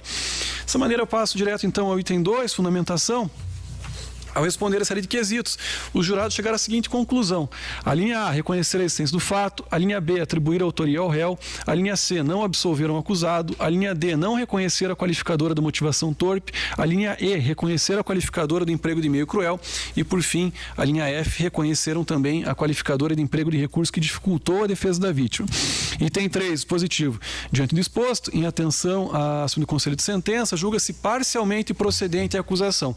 A efeito de condenar o acusado, acusado, senhor Anderson Gomes dos Santos, pela prática da conduta prevista no artigo 121, parágrafo 2º, incisos 3º e 4º, todos aqui do Código Penal, ou, em outras palavras, uma condenação por homicídio qualificado.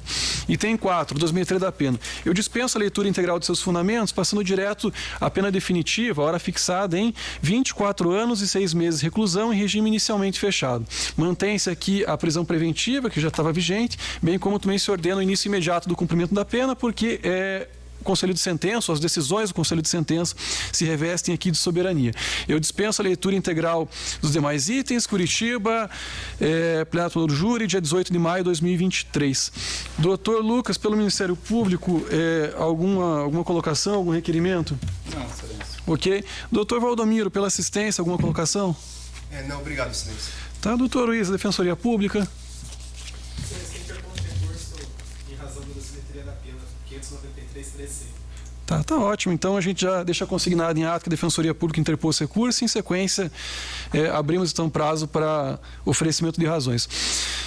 Bem, então agradecendo aqui a presença do Ministério Público, da assistência, Defensoria Pública, servidores, a escolta policial, o serviço terceirizado, ao próprio acusado, em especial os jurados, ao público que nos acompanha aqui presencialmente, também pela internet. Eu, na ausência das considerações, dou por encerrada a presente sessão. Eu agradeço. Obrigado.